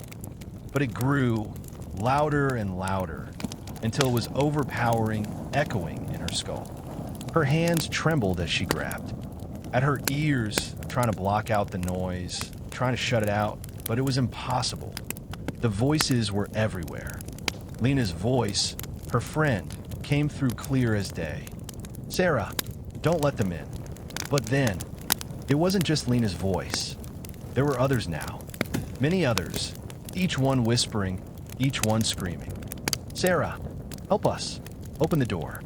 It was as if they were trapped, as if they had all been lost inside the darkness, waiting for someone to release them, waiting for someone to open the door again. Her mind spun in circles. She couldn't do it again. But the door was open. The darkness had crept back in. The rift was never truly closed. And as the voices grew louder, Sarah realized with terrifying clarity that it would never be over. The door wasn't just a portal, it was a prison. A prison for those who had stepped through and those who would come. And now, she was part of it. Part of the cycle. The scratching, the whispers, the eyes, they were all part of her now. And the door would never stay closed. It would always come back. The house seemed to breathe with her, the walls pulsing with an unnatural rhythm, like the very structure had become a living, breathing thing. The whispers were overwhelming now, so loud, so close that they seemed to come from inside her skull, from the deepest corners of her mind. Each breath she took felt like it belonged to something else. The walls seemed to close in on her, and the shadows whispered of her fate. Sarah's hands trembled, her fingertips raw as she dug them into the wood of the floor, trying to steady herself. She couldn't think clearly, couldn't make sense of what was happening. The voices grew more frantic, more desperate. Sarah, don't listen to them. Lena's voice was clear now, cutting through the chaos of the other whispers. Close the door. Sarah's eyes darted toward the door that was still shut tight. But the house wasn't the same. The shadows, the presence, were so thick now that they almost seemed tangible, like smoke curling around her. She could feel it, the darkness, pulling at her with an unseen force, wrapping itself around her bones, constricting, tightening. Her chest tightened with panic. She could still hear them, still hear the voices of those who had been lost to the void. The souls trapped beyond the door. The ones who had tried to escape, tried to come through. The ones who had once been human, but were no longer. Help us, Sarah. Open it. The plea was so desperate, so raw, and Sarah felt a surge of guilt. Her fingers twitched toward the door, but she couldn't. She had already closed it once. She had tried to lock it away. And now the door was trying to pull her back. She couldn't let them in. She couldn't open it again. The whispers stopped, suddenly, as if the darkness was waiting for her decision. The stillness was suffocating, like the house itself was holding its breath, waiting for the moment when she would give in. But there was no escaping the truth anymore. The door had never really been closed. It had only been waiting for her to make another mistake. Sarah, the voice came again. This time, it wasn't Lena's. It was the voice of something else. Something ancient, something otherworldly. Its words didn't need to make sense. They just wrapped themselves around her thoughts, twisting them, corrupting them. The house shuddered in response. Let me in. The words slithered through her mind like poison. They felt like command, like an order. The floor beneath her feet vibrated as though the door itself was trying to break free again. But Sarah's legs were rooted to the floor, her body locked in place by the pull of the thing on the other side. The book in her hands began to pulse. It was as if it had a life of its own, its pages fluttering against her skin, the ink crawling, forming words faster than she could read them. It calls to you. Her hands clenched around the book, her knuckles white. The room darkened, the shadows growing heavier, thicker, until the air itself seemed to bend. She could feel the cold creeping up her spine, her bones aching under the pressure. It was close. The thing beyond the door was coming for her, its presence growing stronger with every second. It was so close, she could almost feel its breath on the back of her neck. She couldn't let it in. But the door wasn't just a door. She realized it now. It wasn't meant to be shut or even opened. The door was a gateway, a bridge between realms that never closed. It was not a thing to be locked away. It was a force that fed, that needed to be fed. And in her attempts to stop it, to close it, Sarah had only fed it more. Her body trembled with fear as the darkness stretched toward her. Sarah! Her breath hitched, her mind racing. She couldn't stop it, not by herself. She had to destroy the door, or the cycle would repeat forever. The darkness was alive, and if it took hold of her, there would be no escaping it. But how? The book's words had become clearer, more urgent. You cannot break it. Only the chosen can sever the bond. Her pulse quickened. She wasn't chosen. She wasn't strong enough, not with everything pulling at her, not with the thing outside waiting. It was too late for her, but it wasn't too late for the others. The door would always be waiting. It would always call. She could feel it now, the promise. She had to let go. She had to accept what had been chosen for her. She would have to become the keeper. The house seemed to grow colder, the shadows pressing in from all sides, and Sarah knew it would never end unless she became the guardian. Her eyes closed as the whispers took over her thoughts. The door would always be there, waiting. She had no choice but to stand in its place, to make sure no one else would ever have to suffer through what she had. But as the shadows swirled around her, pulling her into their grasp, Sarah realized one thing. The door wasn't just a portal. The darkness around Sarah grew suffocating, as though it was alive, breathing in time with her own shallow breaths. The weight of the decision pressed heavily on her chest.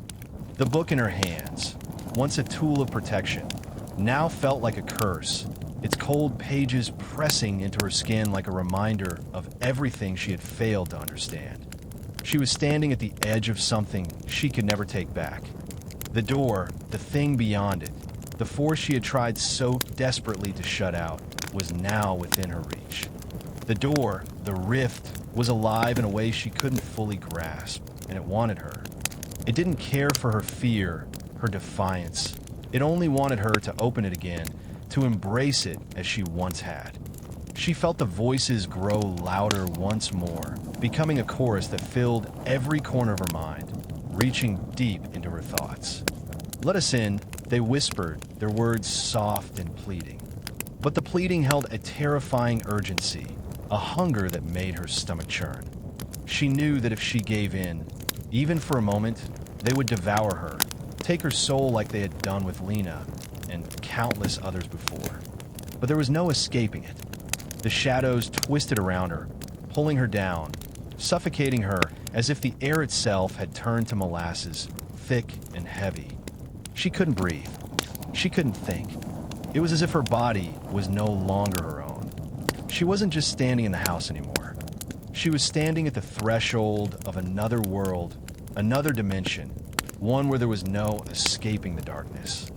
The book shifted in her hands, its pages turning on their own as though the very text was responding to the presence. It opened to a new page, written in that same twisted script she now recognized. The keeper does not close the door. Her mind spun. The book had written itself again, but this time there was no hope in its words. The keeper did not close the door. Her throat tightened. She wanted to scream, but the words died in her chest. The door. The rift. It wasn't something to be shut, no matter how hard she tried. It was a contract to cycle. A curse that could never be undone. And now, Sarah was the one bound to it. She was the keeper. She would stand between two worlds forever, trapped in the endless, twisting darkness that would never let go. For a long moment, everything stilled. The whispers, the weight, the pressure, they seemed to pause like the house was waiting for her decision. And then, Sarah realized the truth. The door wasn't the problem. The door was just a manifestation of something far worse. Something that had been there long before the house had ever been built. The door had never been meant to be closed. It was the barrier between worlds. It was the prison. Her knees buckled beneath her. The floor felt cold against her hands as she reached out, steadying herself.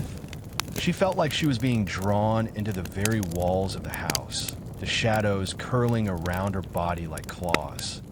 The house itself felt like it was alive, breathing, pulsing with every heartbeat, every thought she had. The whispering came again, but now it was different. It wasn't just voices. It was a thrum, a deep, resonating sound that vibrated in the core of her chest. It wasn't speaking to her anymore. It was calling. She realized now that the door had never been an entrance. It had been a summoning, a gateway. The rift had opened and closed countless times before. And now, Sarah was its gatekeeper, the one who would always stand between this world and the one beyond it. Forever. With trembling hands, she closed the book, its pages still fluttering as if alive, but her grip tightened around it. She had no choice now. There was nothing to fight, no way to escape. The cycle had chosen her. The voices had chosen her. And as the shadows reached for her, curling around her limbs, pulling her into their dark embrace, Sarah understood what she had to do. She had to accept her fate. The door was never truly closed. The keeper never closes the door. And in that moment, as she was pulled deeper into the shadows, Sarah became something else. She wasn't a victim anymore. She was the guardian, the one who would stand between two worlds for all eternity, waiting for the next soul to try to escape, waiting for the next door to open so she could seal it once more. She was bound, trapped, forever. As the darkness closed in around Sarah, she could feel herself slipping away from the woman she once was, the woman who had tried so hard to escape. The house, its walls now alive with the pulse of ancient energy, seemed to swallow her whole. The air was thick, heavy with a presence she couldn't quite understand, and it was pulling her in, binding her to this place. She felt weightless, as if she were floating, but the sensation wasn't freeing, it was oppressive. The shadows around her seemed to reach for her like the tendrils of some great, slithering creature, and for a moment, she wondered if the house itself was eating her, digesting her as she became part of the endless cycle. Her mind swirled, dizzy with the power of the door that was no longer just a physical threshold, but a spiritual one. She wasn't just trapped in a house anymore. She was trapped in an ancient ritual. She could feel it in her bones, in the very air she breathed. The door was not just a doorway. It was a living thing, a mechanism of the universe that had always been. And now it had claimed her. She had become the keeper. In the distance, faintly, she heard it again, the whispers, the voices from beyond, growing louder as if they were reaching out for her. For a split second, she thought she could hear Lena's voice, faint, desperate, calling her name. Sarah. It wasn't the same, though. It wasn't a plea. It was a demand, a call from beyond the veil. She wanted to scream, to run, to break free from the curse that had bound her. But she knew, deep down, that there was no escape from this. Not anymore. The house was a prison. The door was the key, and she had become its warden. There was no going back, no returning to the world she once knew. She heard footsteps. They were faint at first, then louder, echoing through the house. Someone was coming. She wasn't alone. Sarah's heart pounded as she realized she was no longer just an observer. She was now the participant in this endless cycle. The door was calling again, and she was the one who had to answer. The footsteps grew nearer. She could feel their weight pressing against the walls of the house, vibrating the very air. And then the door opened. It was only a crack at first, the softest of movements, like a breath held too long. But it was enough. The rift trembled as it tore through reality once more. The shadows, the ones Sarah had come to fear and understand, slithered out from the crack in the door, filling the room with their oppressive weight. And then the figure stepped through. It was human at first glance, but there was something wrong. The figure was familiar, but not.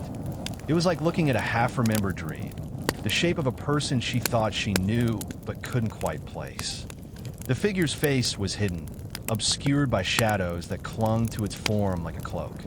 Its presence filled the room, its eyes, those strange, dark eyes, glowing in the faint light that filtered in through the broken walls of the house. It spoke her name. The voice was familiar, too.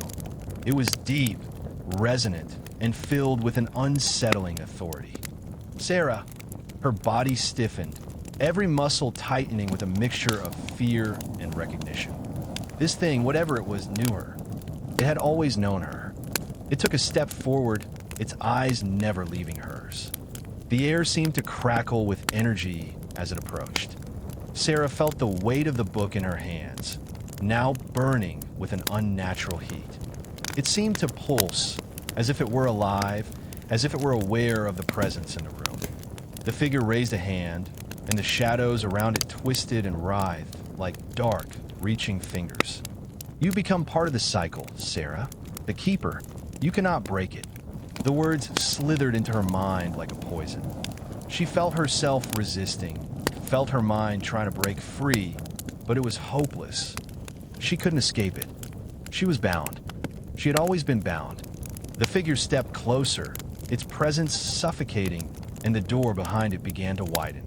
More figures emerged from the shadows, silent, waiting, their eyes glowing in the same eerie way. They were the lost, the ones who had stepped through the rift and had become trapped, just as she had. Sarah's breath quickened as the truth settled in. This was her future. The figure spoke again, its voice like a low, rumbling growl. You are not alone, Sarah. You will never be alone. The words were a curse, but there was also something else in them. Something worse than just being trapped forever. She wasn't just a keeper, she was part of the rift. Her soul would be bound to it for eternity, and as the door called for more souls, more people would come through. She would have to guard it, watch it, forever. And when they came through, when they needed the door opened, she would have to answer. Her heart thudded in her chest as the figure's eyes locked onto hers, the pull of the rift growing stronger. It was a calling, an eternal beckoning, one that she would never escape. The door would never close. It would always be open, and Sarah would always be its keeper.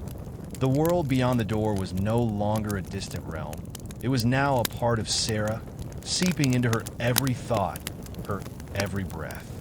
She could feel its presence in her bones, in the very core of her being. The darkness that had once been a mere whisper had now become a constant companion, pressing against her, filling the empty spaces in her mind. The rift, the door, had consumed her completely. The figures that had emerged from the shadows, lost souls, like her, surrounded her, standing in silence as they gazed at her with empty, hollow eyes. There was no remorse in their stares, no pity. They were not the people they once were, not even shadows of their former selves. They were echoes, phantoms of something forgotten, now bound to the house, just like Sarah. The figure that had stepped through the door, the one with the glowing eyes, continued to watch her, its presence like a dark cloud hovering just over her. It was the first, the original one, the one who had started the cycle. It was the one who had become the master of the door. You're finally beginning to understand, Sarah. Its voice was deep, full of weight, like an ancient stone rolling through a dark valley. She recoiled, but she couldn't break free. The shadows seemed to pull her toward the door, toward the figures, toward the edge of the void. The figure stepped closer, its presence a cold, suffocating weight. The keeper must always be vigilant. You have now become part of the gate. The words hung in the air like chains, wrapping around Sarah's chest, constricting her lungs. The gate, the door, wasn't just a place, it was a living entity. And she was now its prisoner, bound to it in a way she had never imagined. The figure reached out, its hand brushing against her cheek, sending a chill through her body. It is time to begin your task. And that was when she realized it. The door wasn't just a portal. It was alive in a way she had never understood before. It wasn't just a rift between two worlds. It was a conduit, a living being that fed off the souls that passed through it. The keeper wasn't just an observer, wasn't just a passive participant. The keeper became the door, became its guardian, its protector, and in return, the door would never release them. She felt her fingers tingle, the skin on her palms burning as if she were being marked. The bond had been formed. Her soul had been tethered to the rift, her body now its vessel, her prison. As if in answer to her realization, the door creaked again, its hinges groaning under some unseen pressure. The room around her seemed to tremble as the shadows reached out, as if the house itself were shifting, moving, coming alive. The figure spoke again, its voice cold and unwavering. The door calls, Sarah. It calls for more. The time will come when you must let others pass through. Sarah's heart raced as the weight of the statement settled over her. The door didn't just open when the rift demanded, it would open again, and she would be the one to allow it. The keeper had no choice. The door, with its endless hunger, would always seek new souls to consume, to pull into the cycle, and Sarah was now its instrument. She would have to open it when it called, and those souls, they would never leave. Her eyes darted toward the crack in the door, the faint light flickering from the other side. Was it her imagination, or were there figures now standing behind it, shifting, waiting? The figure beside her, the first one, watched her closely. You will stand guard over it, Sarah. You will keep it open when it is needed, close it when it is not. You are bound to it now. You will never leave this place, this house. You will be its keeper for all eternity. I'm not ready for this, Sarah whispered, her voice shaking. The figure's lips curled into something that might have been a smile if it weren't so cruel. It matters not whether you are ready. You have been chosen. This is your burden now, and it is too late to turn back. The shadows around her began to pulse, the cold air growing heavier with each passing moment. She could feel it, the door calling again, as if it were pulling her, urging her to open it, to let the figures waiting beyond the veil step through. It was a quiet, persistent force, tugging at her very soul, making her feel as though she were standing at the edge of an abyss, teetering between two worlds. She stumbled forward, drawn to the door. Her hands moved almost of their own accord, reaching for the handle. But then she hesitated. The figures, those souls, stood behind her, silent and waiting. What would happen if she opened the door now? Would the souls pour through, flood into the house, and take over everything like they had tried to do before? A low, guttural growl sounded behind her, and Sarah's heart lurched as she realized it came from the darkness itself. The door was hungry. The rift was calling to her, urging her to feed it. Open it, Sarah. The figure's voice was like ice scraping against her skin. Let them through. They have waited long enough. Her hand hovered over the handle. Her breath came in sharp, desperate gasps. Could she do it? She had no choice. With trembling hands, she turned the handle. The door groaned open, and through the crack, she saw them, more souls. They were figures she didn't recognize, but their eyes. Those hollow, glowing eyes, they stared at her with such longing, such hunger, that she could feel their pain, their desperate need to be free. Her breath caught in her throat. The cycle was beginning again. She had opened the door.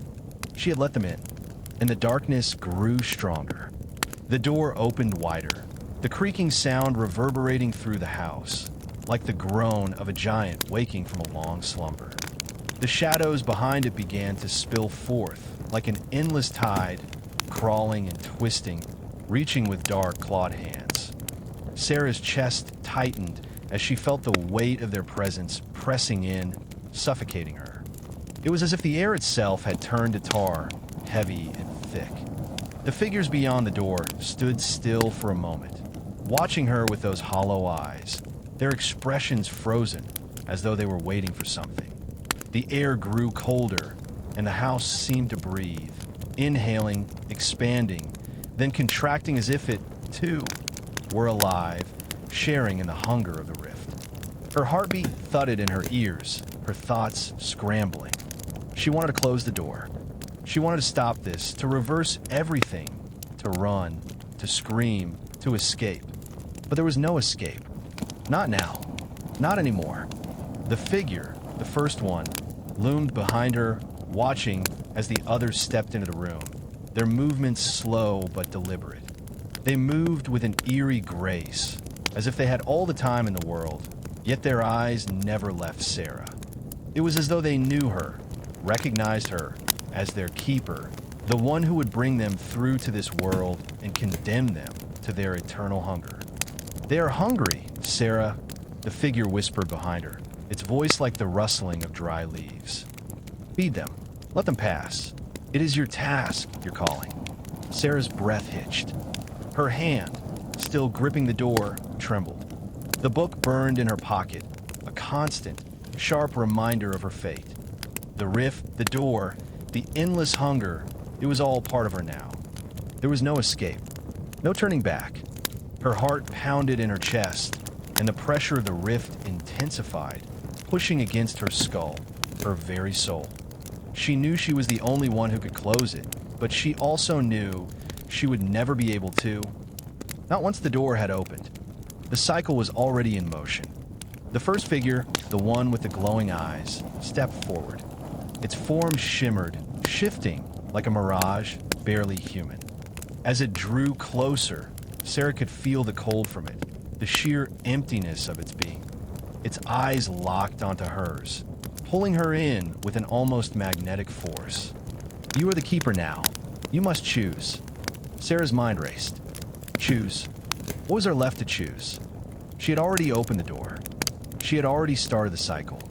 The weight of it pressed down on her, and she felt a tremor of dread run through her body. Was she choosing to condemn these souls? Was she choosing to let them free into the world? Behind her, the other figures moved forward, their steps eerily synchronized. They were no longer the weak, shadowy figures they had once been. Their eyes blazed with an unnatural hunger, their faces twisted, distorted with the pain and torment of their long imprisonment.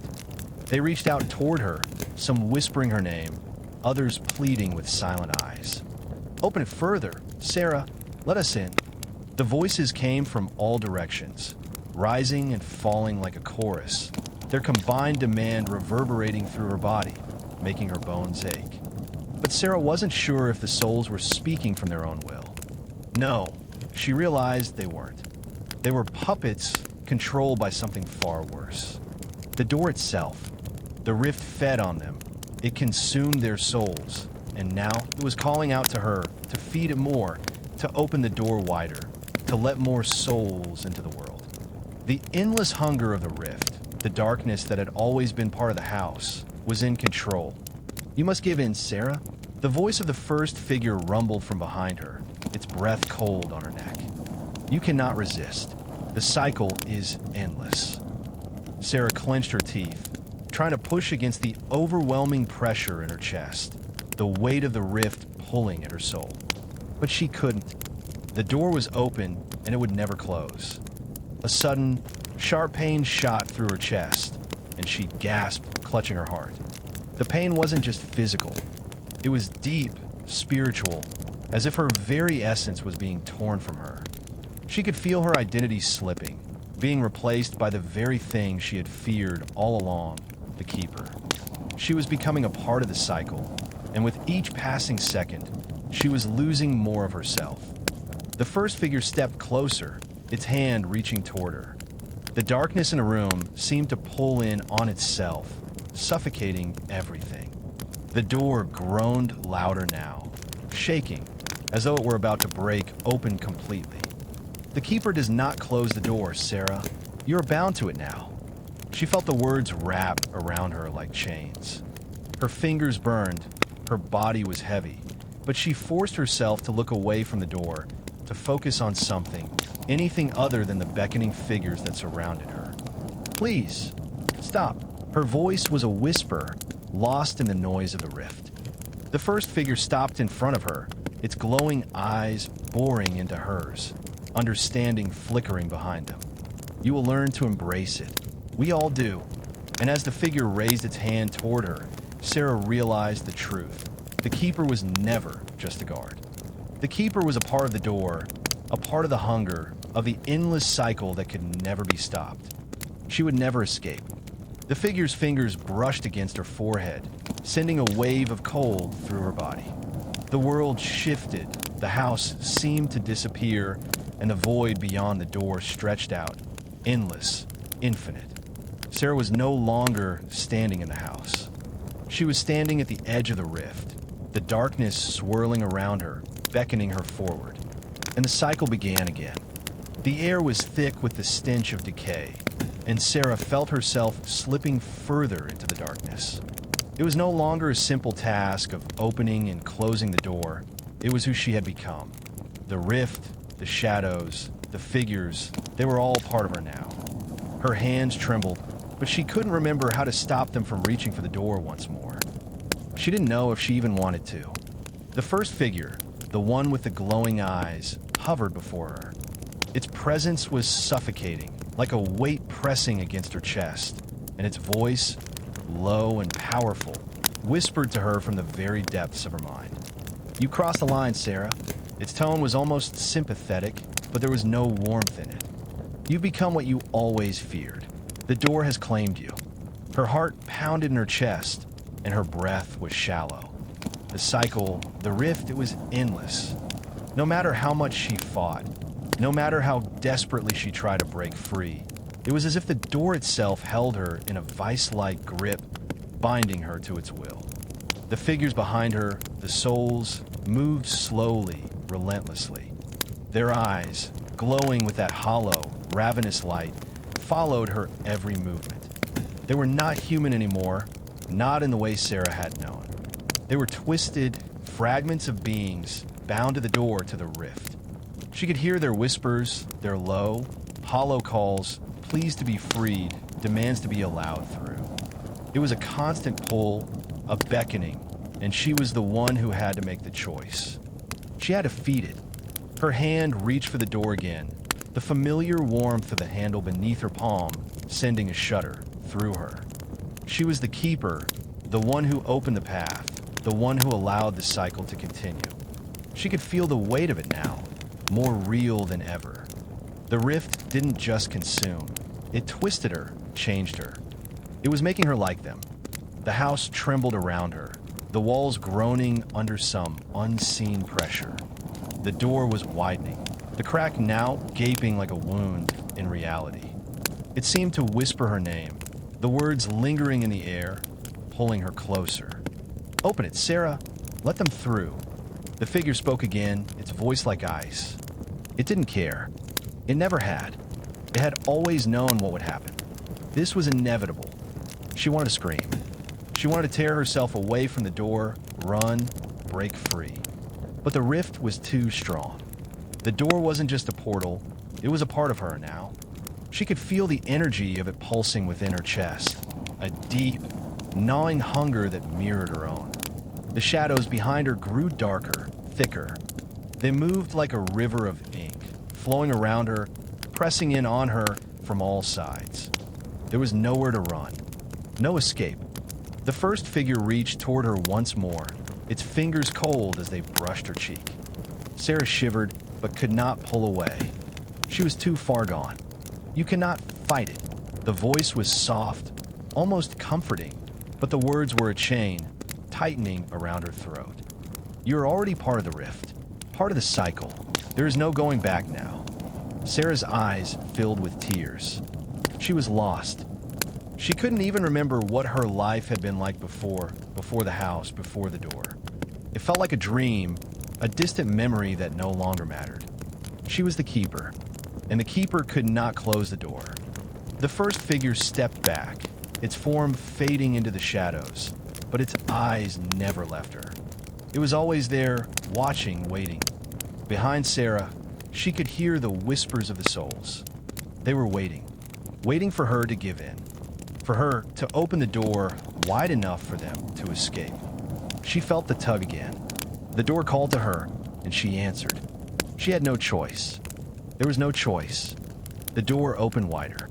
The figures beyond the threshold moved forward, their forms now clear, stepping into the house like specters. They were as varied as they were many, some tall and gaunt, others small and misshapen. But their eyes, those hollow, glowing eyes, were the same. They were empty. They were lost. Some of them spoke her name in voices that echoed, distant and haunting. Others reached for her with their bony hands, their gestures desperate, pleading. "Let us through, Keeper." The door groaned as it expanded, the crack widening into a yawning chasm. Sarah could feel the weight of it bearing down on her, the oppressive darkness suffocating her thoughts. She was becoming part of it, part of the door, part of the cycle. And as the souls passed through, they left behind a cold void, an emptiness that filled the room like a vacuum. The air grew even heavier, more suffocating, as the last of them crossed the threshold. And then there was silence. Sarah stood at the center of it, her breath ragged, her heart a wild drum in her chest. The door was still open. The rift was still there, but there was nothing left to come through. She could feel it then, the pull, the hunger, the emptiness that called from the other side. It was only a matter of time before it called again. More souls, more figures would press through the door, drawn by its hunger. She was bound to it. She was no longer just the keeper. She was part of the door itself. And as the house settled into a haunting quiet, Sarah realized the truth. She was trapped in an endless cycle of hunger and torment, destined to open the door again and again, until there was nothing left. The door had claimed her. The keeper was no longer Sarah. The keeper was the door, and it would never close. The house was silent now, but it was an unsettling silence. The walls seemed to breathe, expanding and contracting with a rhythm that was not of this world.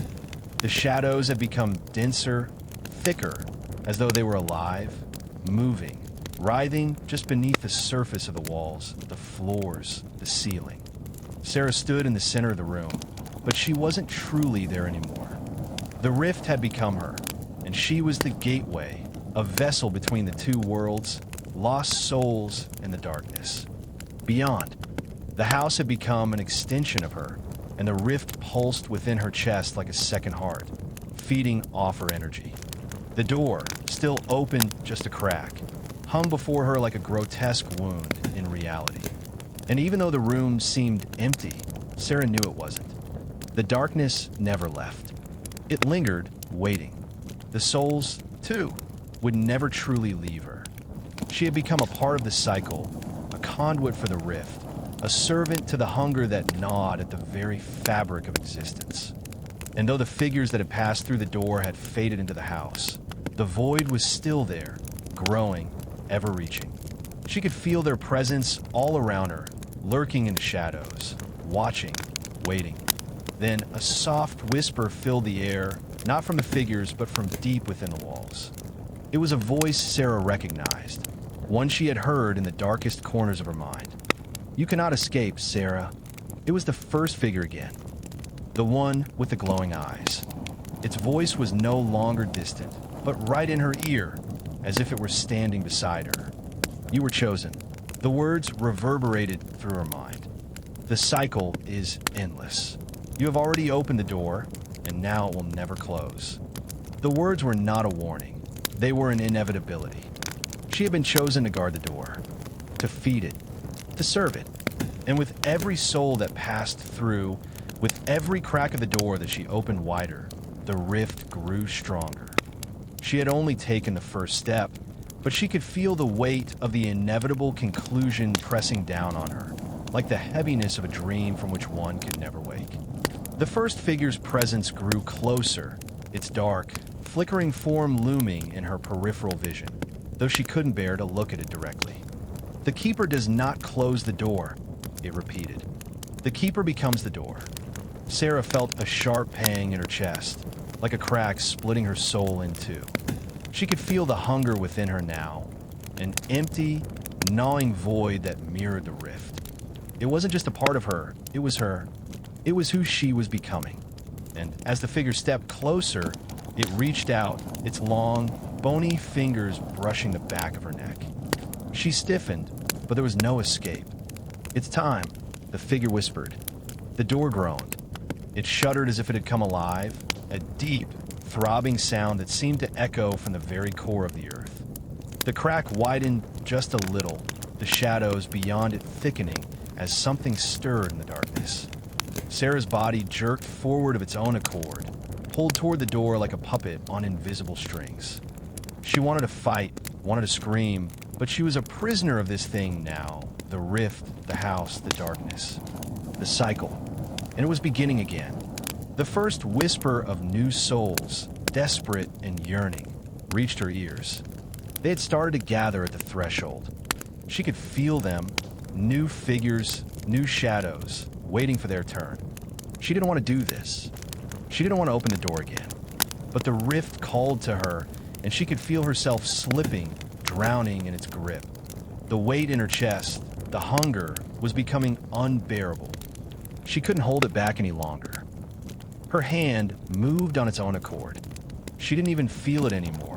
Her fingers simply wrapped around the handle of the door, and the pressure inside her increased until it felt like she was being crushed from all sides.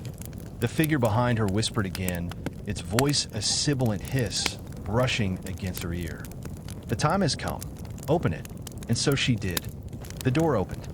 The souls poured through in an endless stream, their forms flickering and shifting as they passed into the house. Their hollow eyes, glowing with an unnatural light, fixed on Sarah, their faces twisted in misery and hunger. But they were not free. No, they were bound now, bound to the rift just as Sarah was.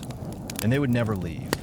The house trembled with their arrival, and Sarah could feel their cold, clammy hands reaching for her, grasping at the space around her, their whispers turning into clamoring voices.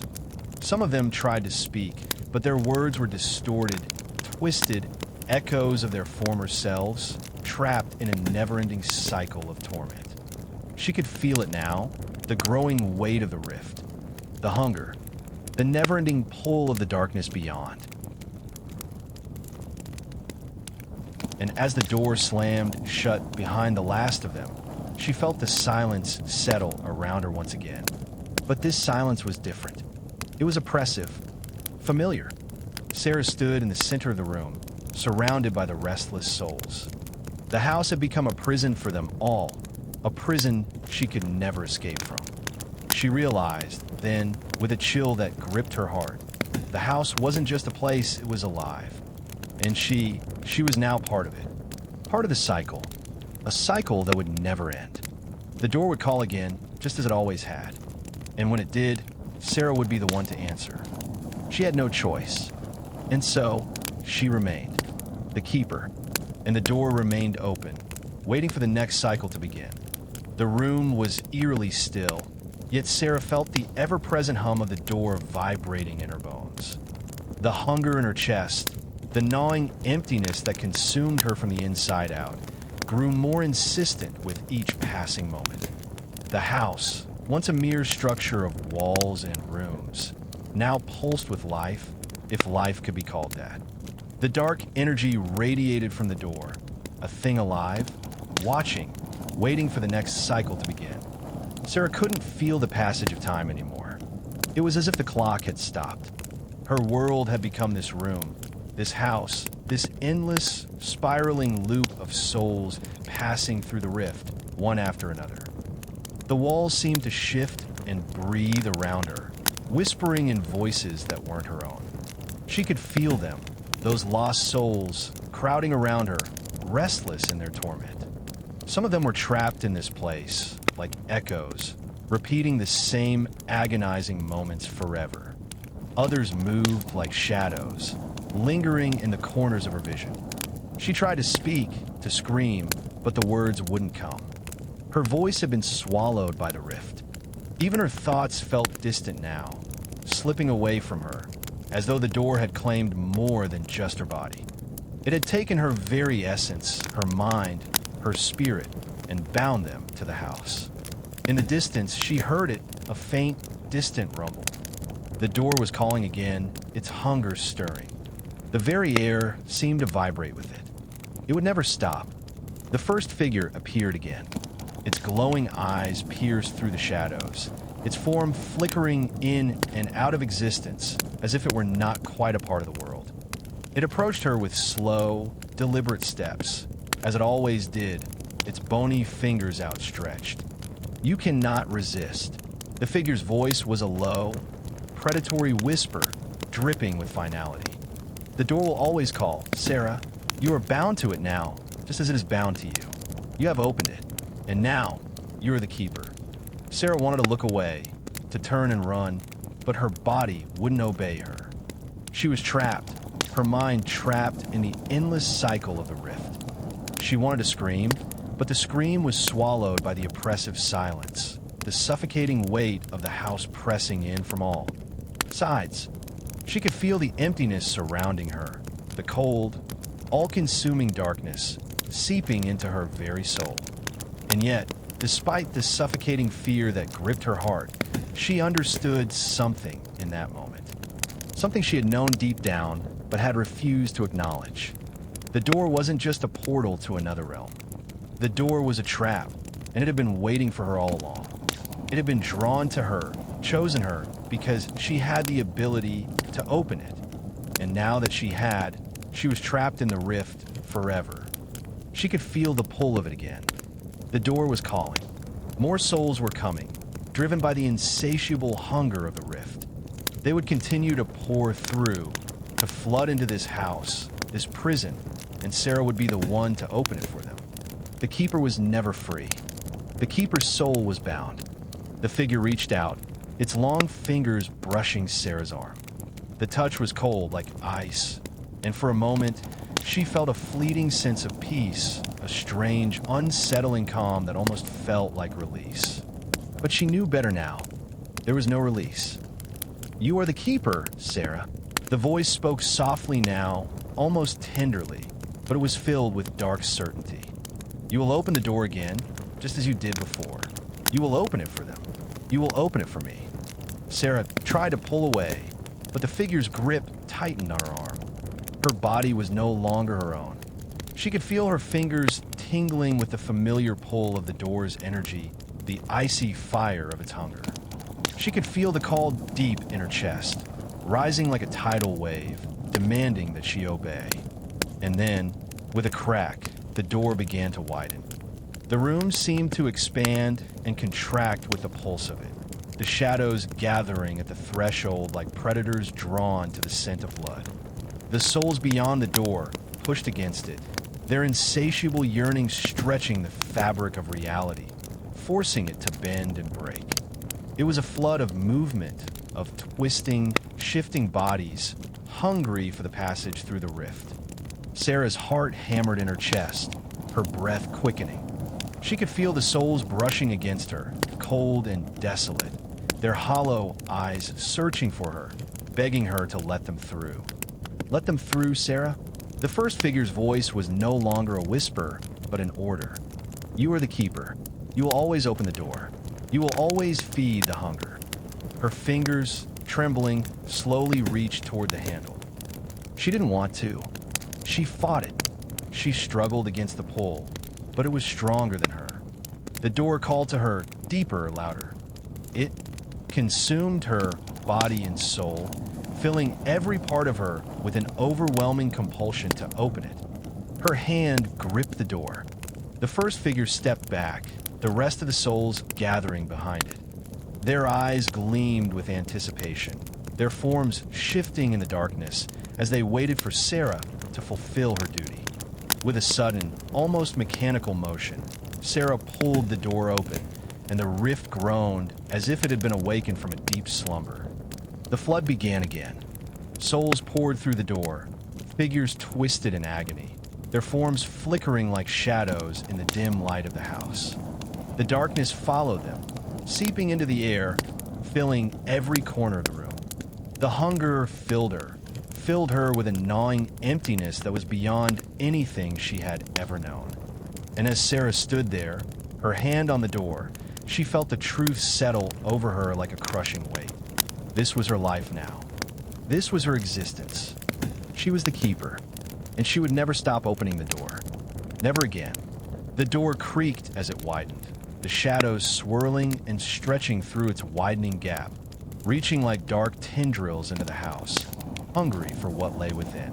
Sarah's vision blurred with the motion of the figures, those souls pushing through.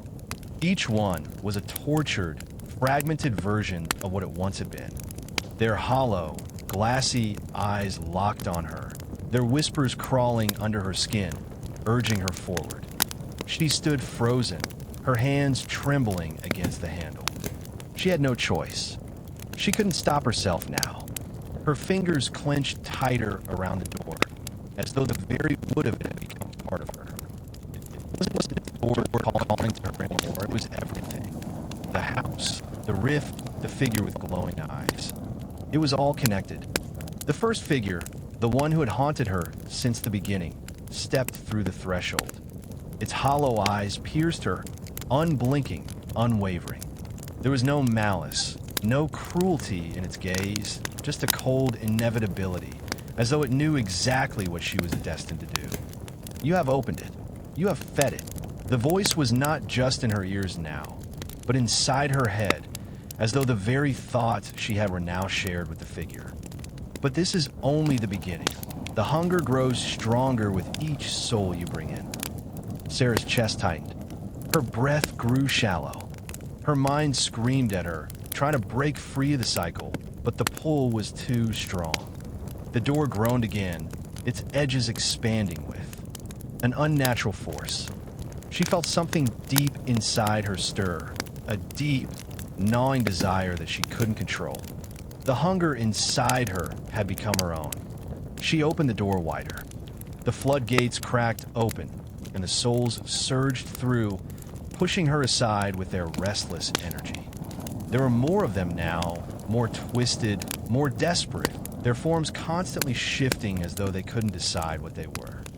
Some whispered her name in voices that were barely human.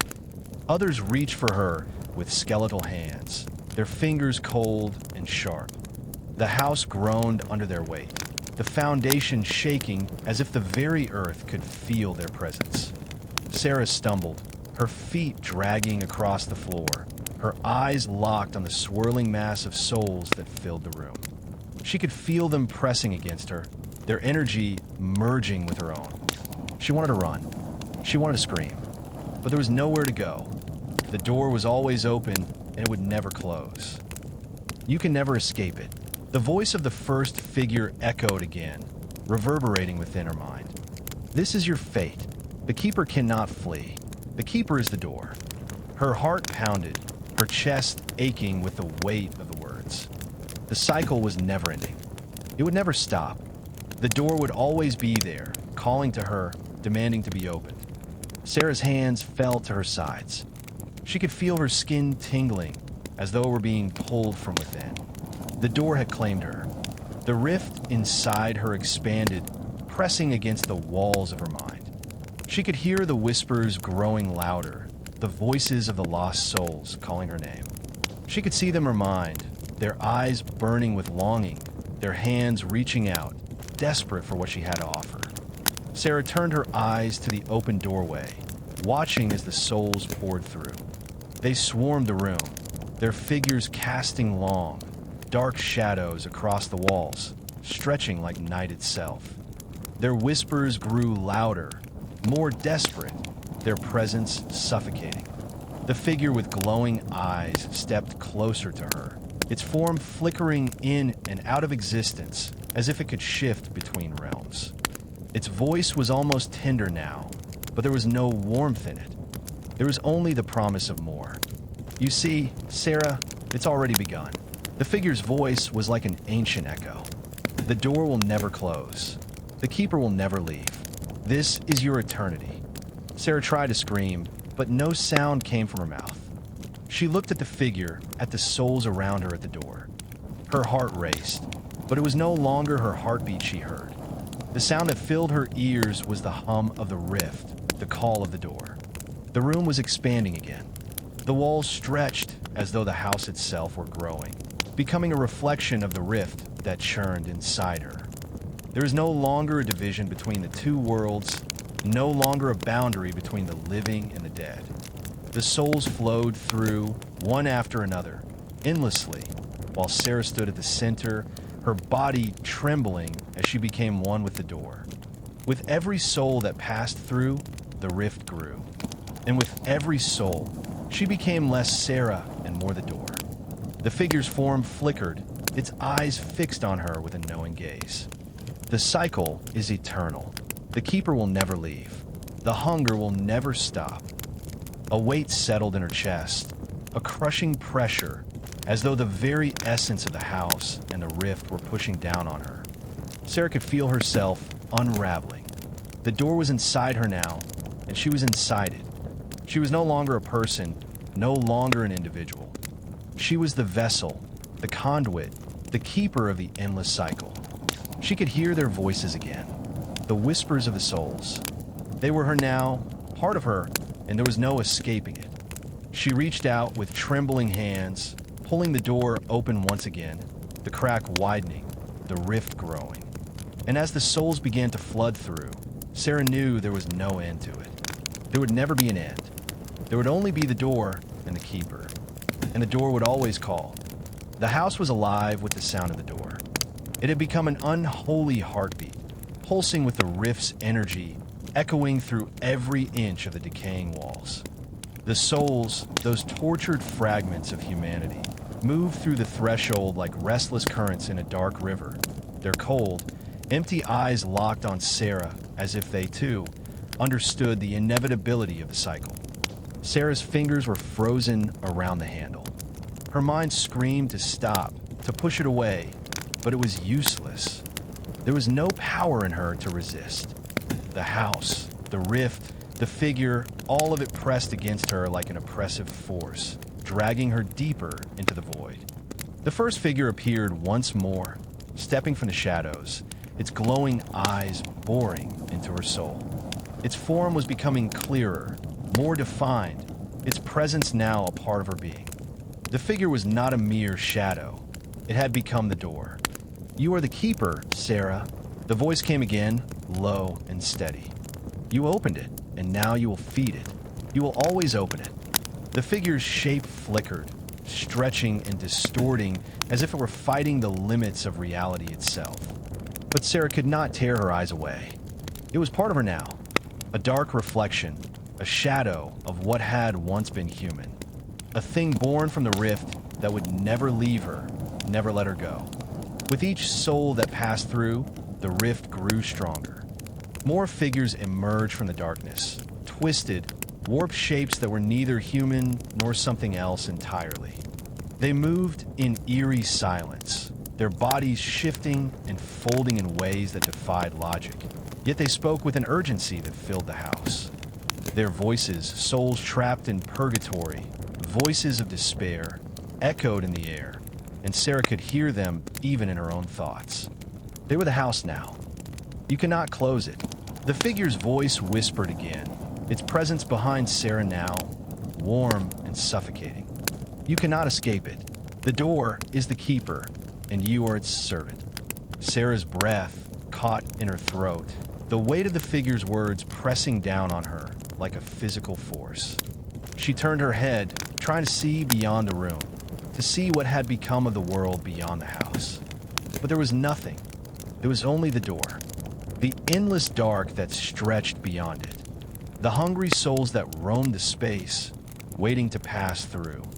Her heart raced as she tried to remember what it felt like to be free, to be human. But there was no room for that in this place anymore. The rift had consumed it all. The house had consumed it all. Let them pass. The figure's voice again, now just behind her ear, an imperceptible whisper.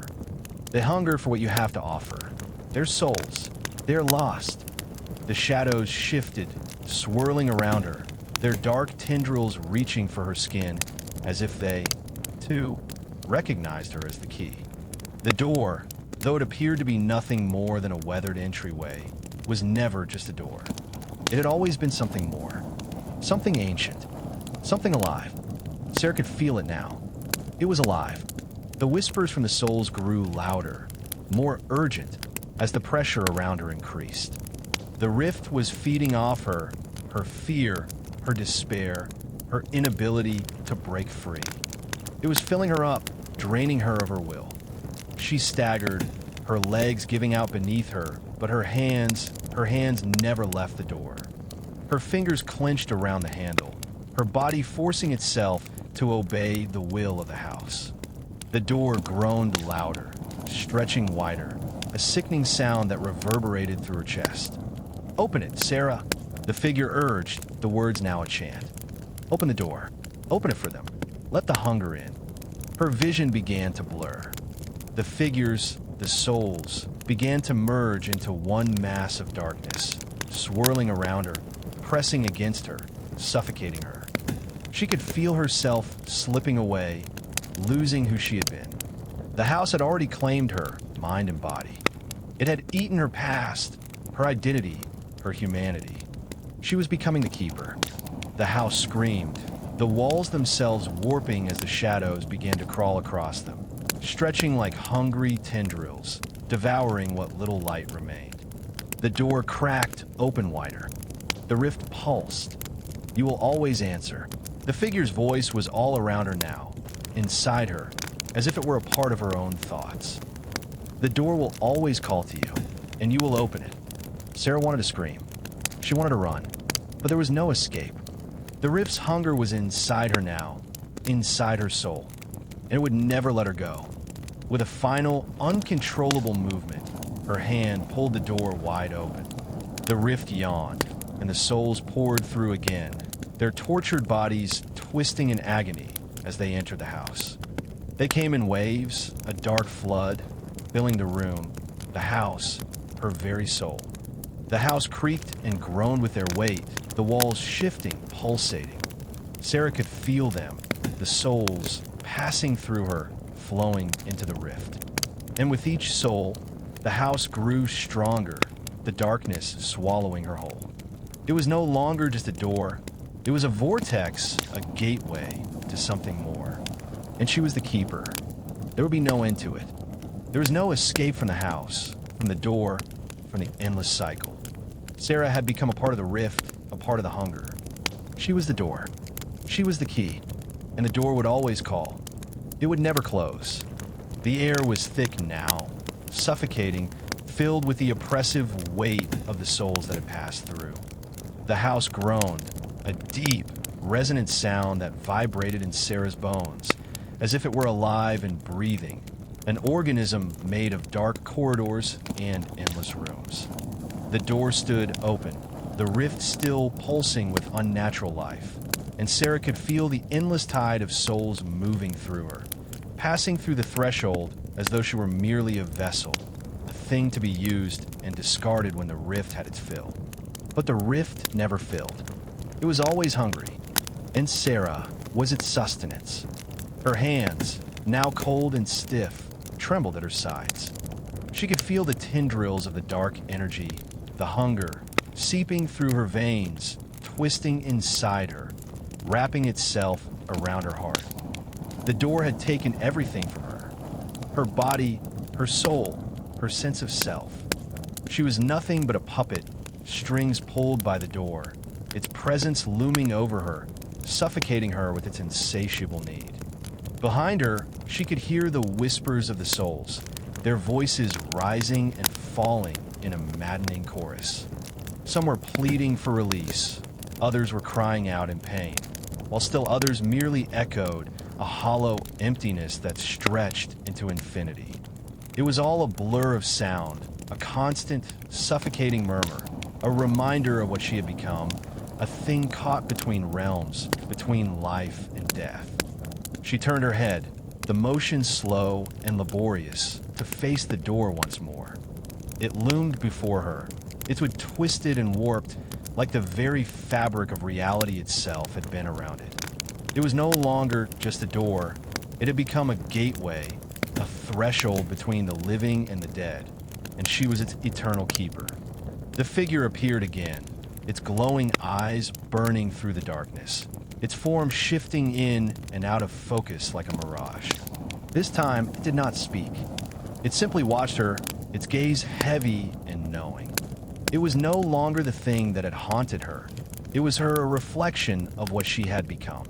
The keeper, bound to the door forever. "You are the keeper now, Sarah." The figure's voice broke the silence, softer than before, but no less chilling. "There is no escape. You are part of the door. You are the hunger." Sarah's body moved of its own accord, her limbs stiff and unfeeling. Her fingers, though numb, reached out, brushing against the door's warped surface. The touch sent a shiver of cold through her, and the hunger within her stirred again, a twisting sensation in the pit of her stomach, deep in her soul. It was calling her, pulling her toward it, forcing her to open it again. "They are coming." The figure spoke again, and Sarah knew that it wasn't just speaking about the souls that had already entered the house. More would always come. The door never stopped calling. "You will open it again, and again, and again. You will feed the rift." Her breath hitched, but there was no scream in her throat anymore. The terror was no longer there. It had been replaced by an overwhelming sense of inevitability, as though she were fated to remain in this place, trapped forever. There was no escape. There never would be. The house trembled, as if anticipating her next move. The floor beneath her feet seemed to pulse in rhythm with the door, the rift, the endless flow of souls. The walls closed in, their oppressive weight making it harder to breathe, harder to think.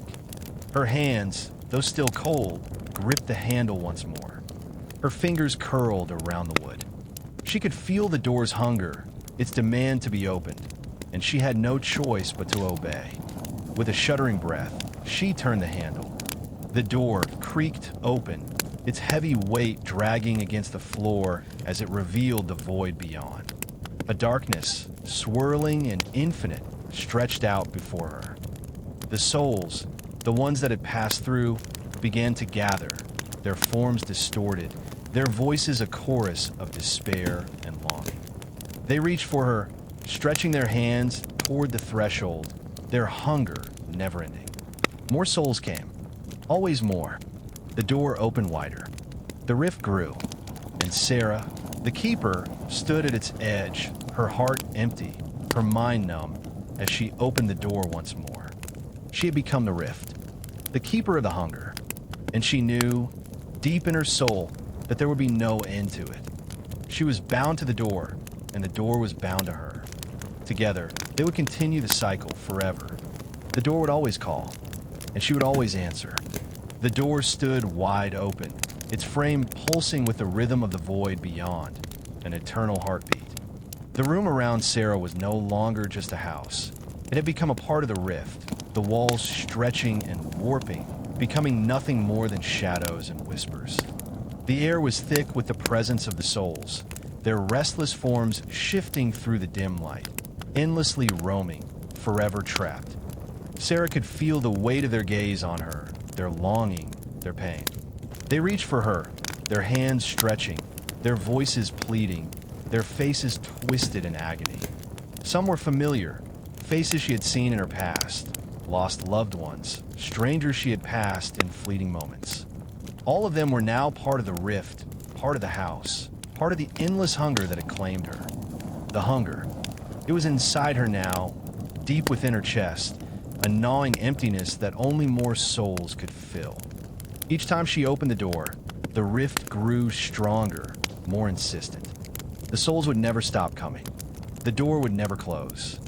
Her fingers, cold and trembling, still gripped the handle, as though they were not her own. She felt as though she were no longer Sarah, but a fragment of the door itself, a twisted, hollow version of who she once had been. The keeper. That was all she was now. The house shifted again, the walls bending and creaking as if they too were alive, reacting to the endless stream of souls that poured through the doorway. The figure with glowing eyes appeared once more, standing just at the edge of her vision, silent but ever present. It didn't speak this time, only watched her, its gaze penetrating like it was waiting, watching for the next inevitable move. The hunger gnawed at her, sharp and insistent. She could feel the souls pressing in from all directions, surrounding her, touching her, their cold fingers brushing against her skin. She could hear them more clearly now, their voices rising in a cacophony of fear, despair, and hopelessness. "Open it," a voice whispered in her ear. It was her voice. Her own voice, but it was different now. It was no longer Sarah's voice, but a hollow echo of the house's call, a voice that was forever entwined with the door. The rift pulsed again, the darkness beyond stretching out as far as she could see. The house had become the rift, and the rift had become the house. They were one and the same, and she was its keeper. She tried to pull her hands away, tried to resist, but her fingers refused to obey. The pressure inside her chest, the emptiness that had become her, demanded that she open it once more. The hunger was insatiable, an endless void that swallowed everything. There was no escape. The door was always there, waiting for her, calling to her. "You cannot stop it, Sarah." The figure's voice broke through her thoughts, its tone no longer mocking or cruel, but almost comforting. "You are bound to it. You are the keeper. You will always open it." Her heart hammered in her chest, the sound loud in her ears. Her mind screamed for release, for freedom, but the rift, the door, it was her reality now. It was the only thing that remained. Her body was a prison to it, every movement a mere echo of the door's will. The whispers of the souls grew louder, more urgent. They were demanding something, demanding to be let through. They wanted to pass, to escape, but Sarah knew the truth. They weren't escaping. They were feeding the rift.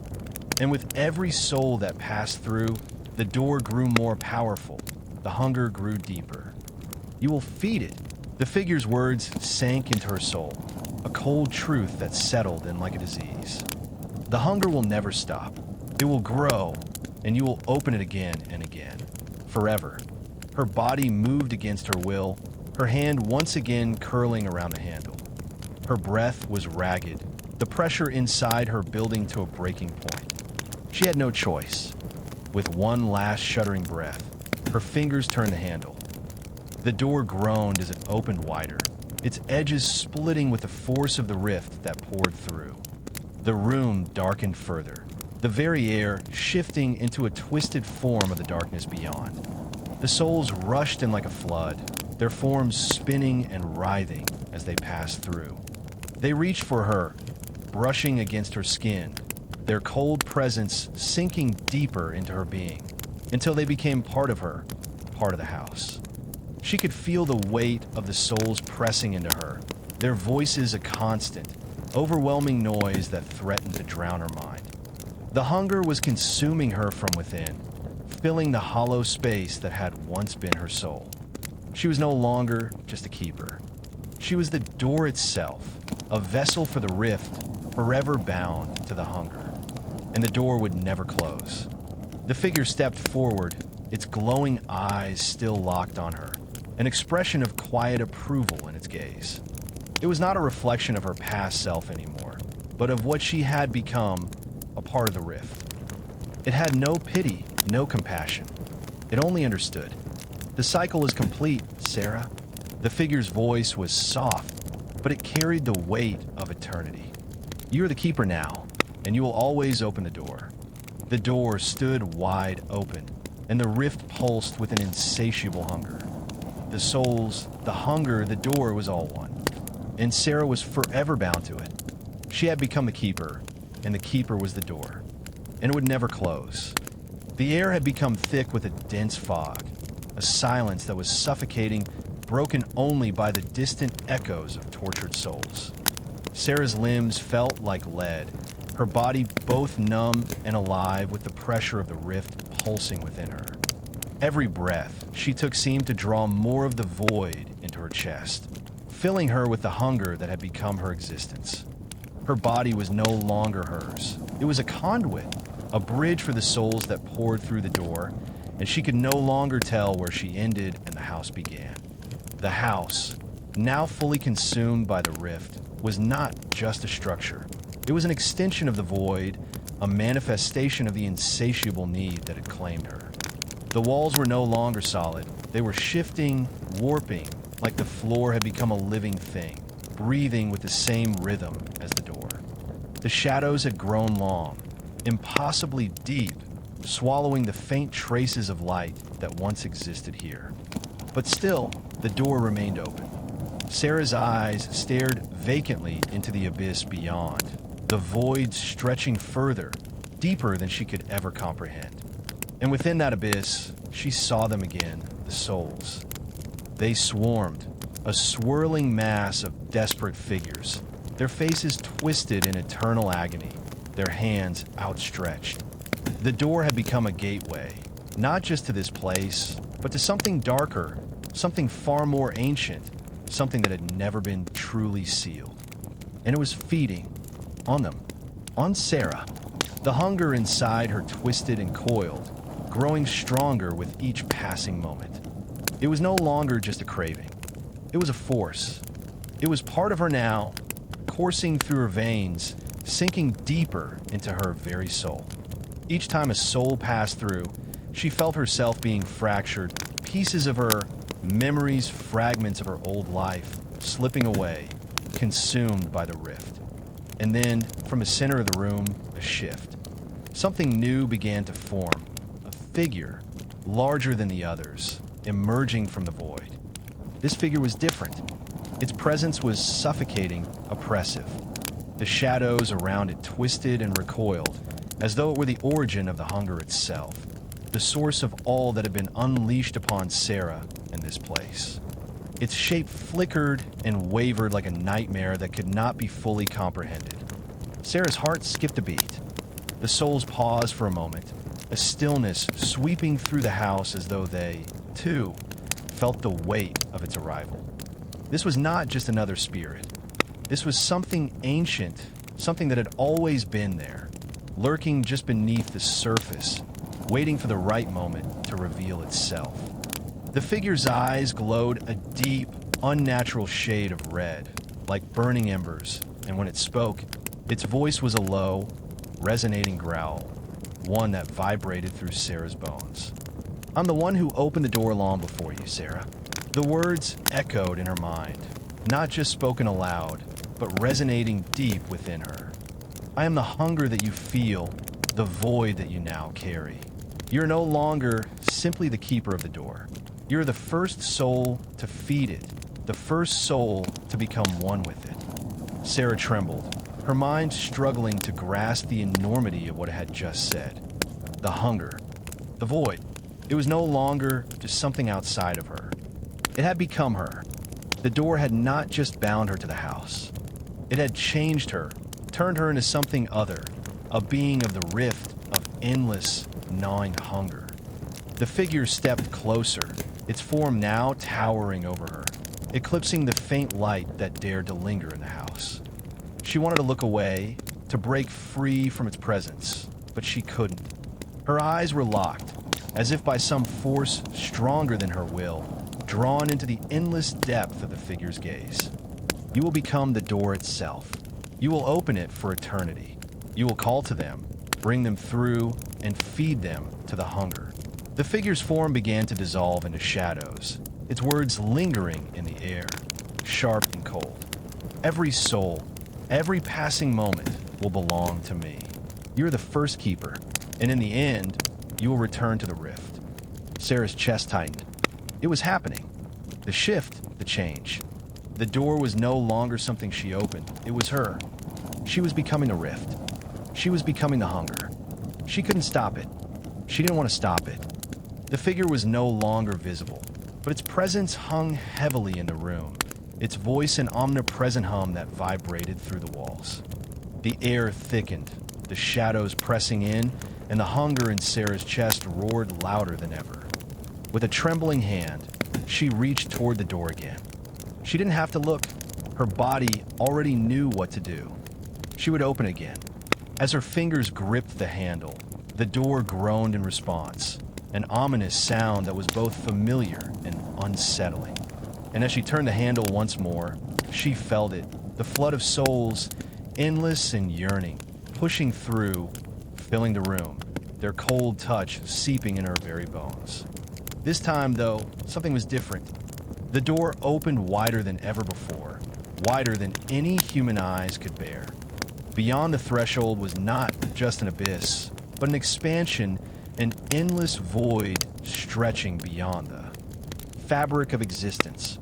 The souls weren't just entering, they were being consumed by it, lost to the rift forever, their cries swallowed by the blackness beyond. And Sarah? She was no longer just opening the door. She was the door. She had become part of the rift. The hunger, the void, the souls, it was all one. There was no beginning, no end, just an eternal cycle. And Sarah, now bound to the door, to the hunger, to the rift, she would never stop opening it. The door and the rift would always call. The door had become Sarah's very essence. There was no longer a distinction between her body and the rift, no barrier between the house and the infinite dark that spread beyond it. She felt the hunger in every fiber of her being, each breath a desperate inhalation of the emptiness that filled her. It was no longer an external force, but something inside her. She was the hunger. The rift, the door, the souls, they all pulsed within her, intertwined with the rhythm of her existence. The air around her vibrated with the souls, each one now an echo of despair that reverberated through her mind. She could feel their pain, their desperation. They were no longer separate entities. They were part of her. She had become the gatekeeper, the vessel, and the prison. Every soul that crossed the threshold became another part of the endless cycle, each one feeding the rift, each one feeding her. The figure, its glowing red eyes, had faded into the shadows, but its presence lingered, an omnipresent force that guided her, that controlled her. The figure had not lied when it said Sarah was the first keeper. The others that followed, those who came after her, whether they sought answers or stumbled upon the house by accident, were merely replacements. The first one, the true keeper, was always bound to the door.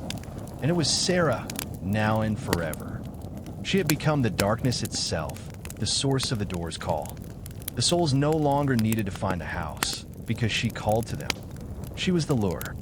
Her feet moved of their own accord, guided by the pull of the door. She couldn't resist. The hunger was too powerful, too insistent. It controlled her body like a puppet, twisting her limbs, forcing her to open the door again and again. The cries of the souls grew louder as they poured in, their forms shifting in and out of the void, their faces forever frozen in expressions of terror, anguish, and longing. Each time the door opened, another soul passed through, lost to the rift, and Sarah felt herself fracture just a little more. Her memories, faded whispers of the life she once knew, drifted. Further away, with every soul she sent into the void. She was becoming less and less human, her mind dissolving into the hunger, her identity slipping away like sand through her fingers. The house had become her prison, her home, and her purpose. The walls no longer groaned. They pulsed with the rift's presence, alive with the constant ebb and flow of souls, their cold fingers reaching for her, their voices soft whispers in her ears, pleading for release, for rest. But there would be no rest. Not for them. Not for Sarah.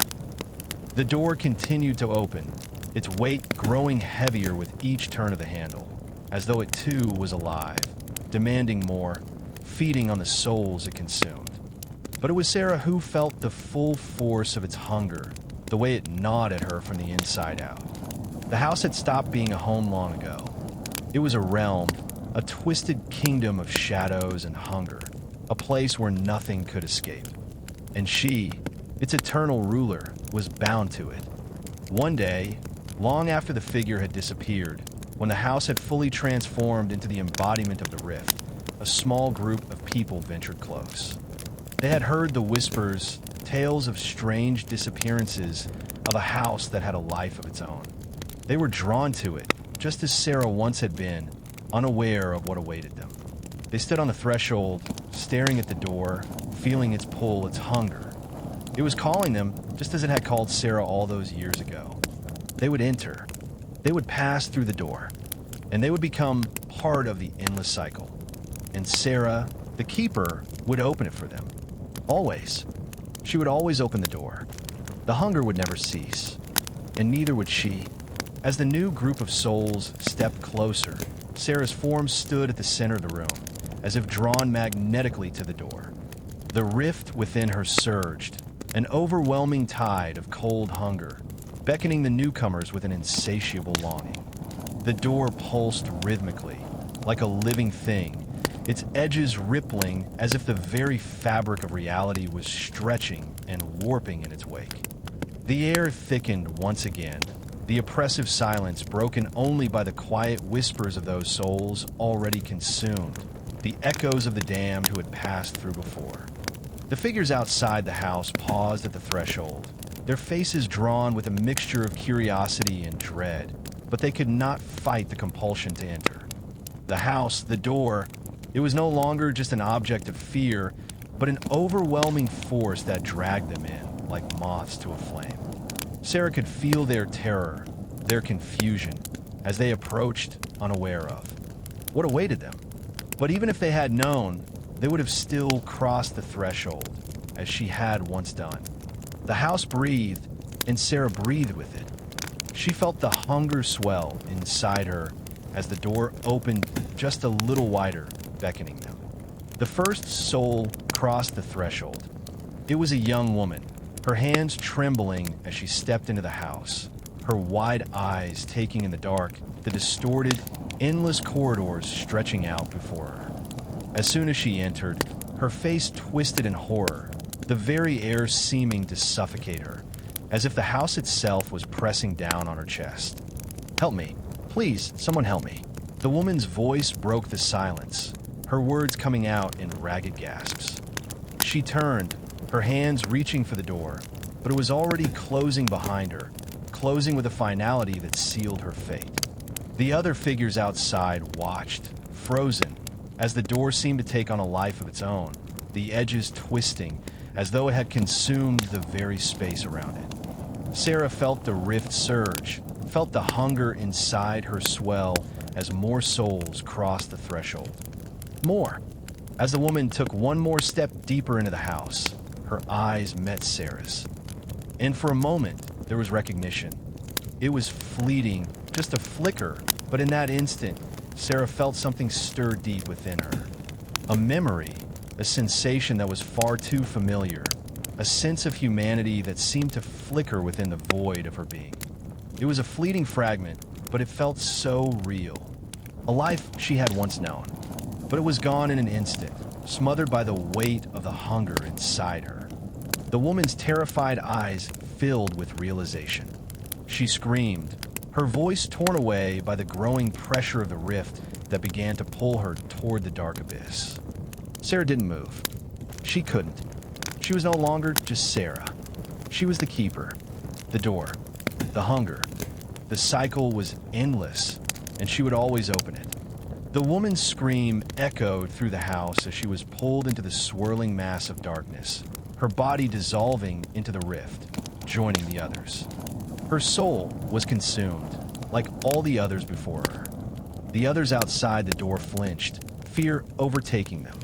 They tried to turn and flee, but the house had already begun to warp, the walls closing in around them, pushing them toward the door, forcing them to enter.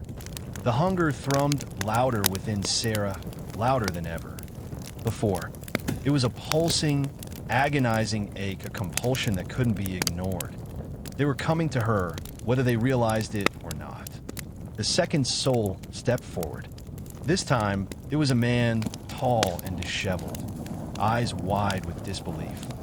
But before he could fully comprehend what was happening, the door creaked open wider, and a pull far stronger than anything he had ever felt in his life dragged him forward. The moment his foot crossed the threshold, the rift swallowed him. There was no resistance, no fight. His scream was lost in the void as the door shut behind him. Sarah could feel his presence, the pulse of his soul, becoming part of the house. It was the rift's voice, and it was her voice. The hunger echoed through her, as it had so many times before. The souls never stopped coming, and she would never stop opening the door. But then a strange shift, a tremor, faint at first, reverberated through the house. The air grew colder still, the shadows twisting around her, as if they were becoming something else, something more formidable. The hunger began to shift. Something darker had entered, something beyond what Sarah could understand.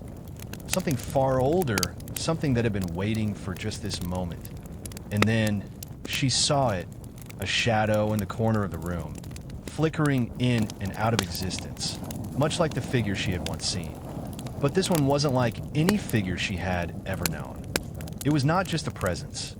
It was an entity, something that she couldn't comprehend, and its gaze fell upon her. "You have opened it." The voice, low and rumbling, filled her mind. The rift trembled.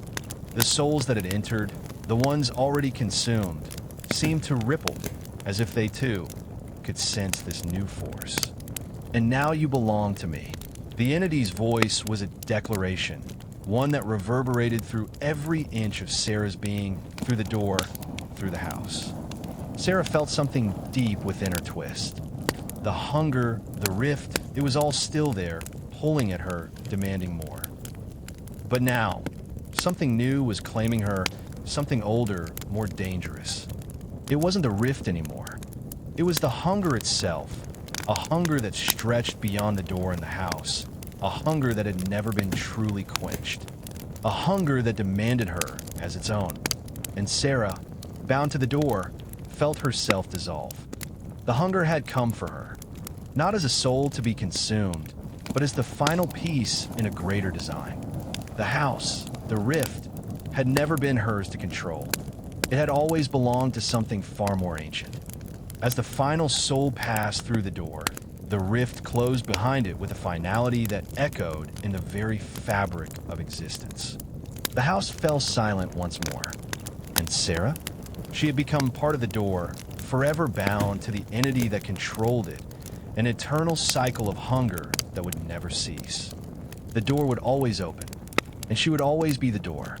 There would be no end. The house stood silent once again, its dark walls heavy with an unnatural stillness. The air was thick, laden with the weight of the countless souls that had passed through, their echoes haunting every corner, every shadow. The rift had receded, its gnawing hunger momentarily stilled, but Sarah was still there. Not in body, not in spirit, but in the very fabric of the door itself. She had become the threshold, the keeper of all that was, and all that would come. The hunger within her was no longer just a force to feed. It was a being, a dark, ancient entity that thrived within the rift, coiling around Sarah's consciousness like a parasite. It had claimed her. It had always claimed her. But now, it was more than just the house, more than just the souls. It was something else, something that had been waiting. As the house seemed to breathe, its form flickering in and out of perception, the door pulsed again, this time, not from the hunger, but from a new call. It was a presence, a sound that resonated from deep within the rift itself, a low, melodic hum that vibrated through the very walls of the house. It was calling to something, something older. Sarah felt it.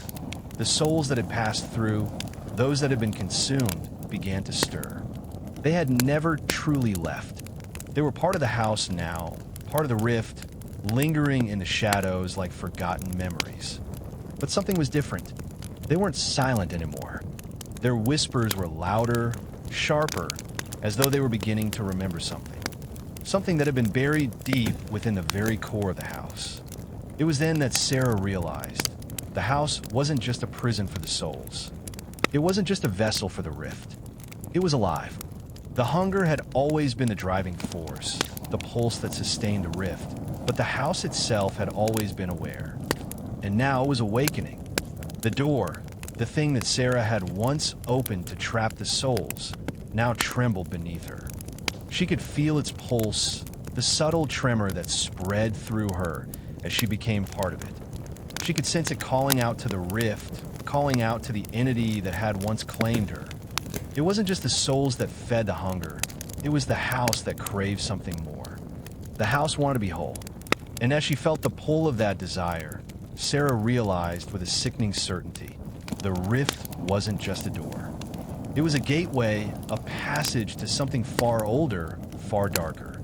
And now, that ancient force was rising. The house was waiting for it, and Sarah, bound to the door, was its anchor.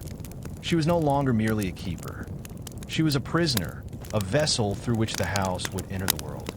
The air grew colder. The house began to shift, the walls twisting, the floor warping beneath her feet. The doors, the windows, they all seemed to pulse with a life of their own. The house was waking, and it was hungry. Hungry not just for souls, but for something more. Something that would fill the emptiness. The presence in the rift grew stronger, its call now unmistakable. It was no longer a hum. It was a voice low, guttural, ancient. It spoke directly to Sarah, to the very core of her being. "You are mine." The voice rumbled, its tone filled with the weight of eternity. "You will open the way. You will bring me through. The hunger will be satisfied. The house will be whole." And then Sarah felt it, a shift, a break in her very consciousness. The hunger, once a gnawing ache, now blossomed into something greater. It was no longer just part of her. It was her. She could feel the entity wrapping around her, consuming the last of her humanity, leaving behind only an empty vessel, waiting to be filled with the power of the rift. She was the door. She was the gate between worlds.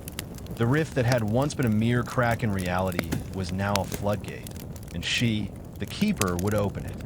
And she did. With an unbearable pressure, the door swung wide once again. The walls groaned, their very foundation shaking as the air grew heavy with the arrival of something far more terrible than the souls or the hunger. The entity, the ancient being that had been lurking in the depths of the rift, was awakening. A shadow emerged from the door, vast and consuming. It was an entity unlike anything Sarah could have imagined, a presence so old, so powerful, that it seemed to bend reality itself, distorting the very world around it. Its shape flickered, formless, a mass of shifting darkness. It was not just a rift. It was the rift's origin, the thing that had been calling to her all along. And as it stepped into the house, the very air grew thick with its presence. The house shuddered, its walls warping, twisting, as if it were being consumed by the arrival of this force. The hunger that had once driven Sarah now seemed to pale in comparison to this new power. The souls inside the house writhed, their forms wriggling in and out of existence, their cries growing louder as they were sucked into the void created by the presence. But this time they were not devoured. They were reabsorbed, transformed, becoming part of something greater. The house no longer felt like a structure. It felt like a living entity, an extension of the rift, the doorway, the entity that now stood at its heart. Sarah's body, or what was left of her, felt it too. She was fading. She was no longer a person, no longer a keeper. She had become the rift itself, and she understood now what she had truly become. She had become nothing. A door, a gateway, a vessel for the hunger that would never be satisfied. And now, the house was open to everything. The worlds beyond the door, the void, would pour in, and the hunger would consume all. The cycle would never end. The rift would always call, and Sarah, now just an echo in the void, would always open the door. Always.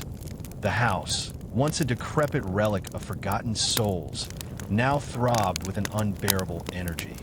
Its walls had become a breathing mass of blackened flesh, veins pulsing as though the structure itself, were a living, writhing creature, hungry for more.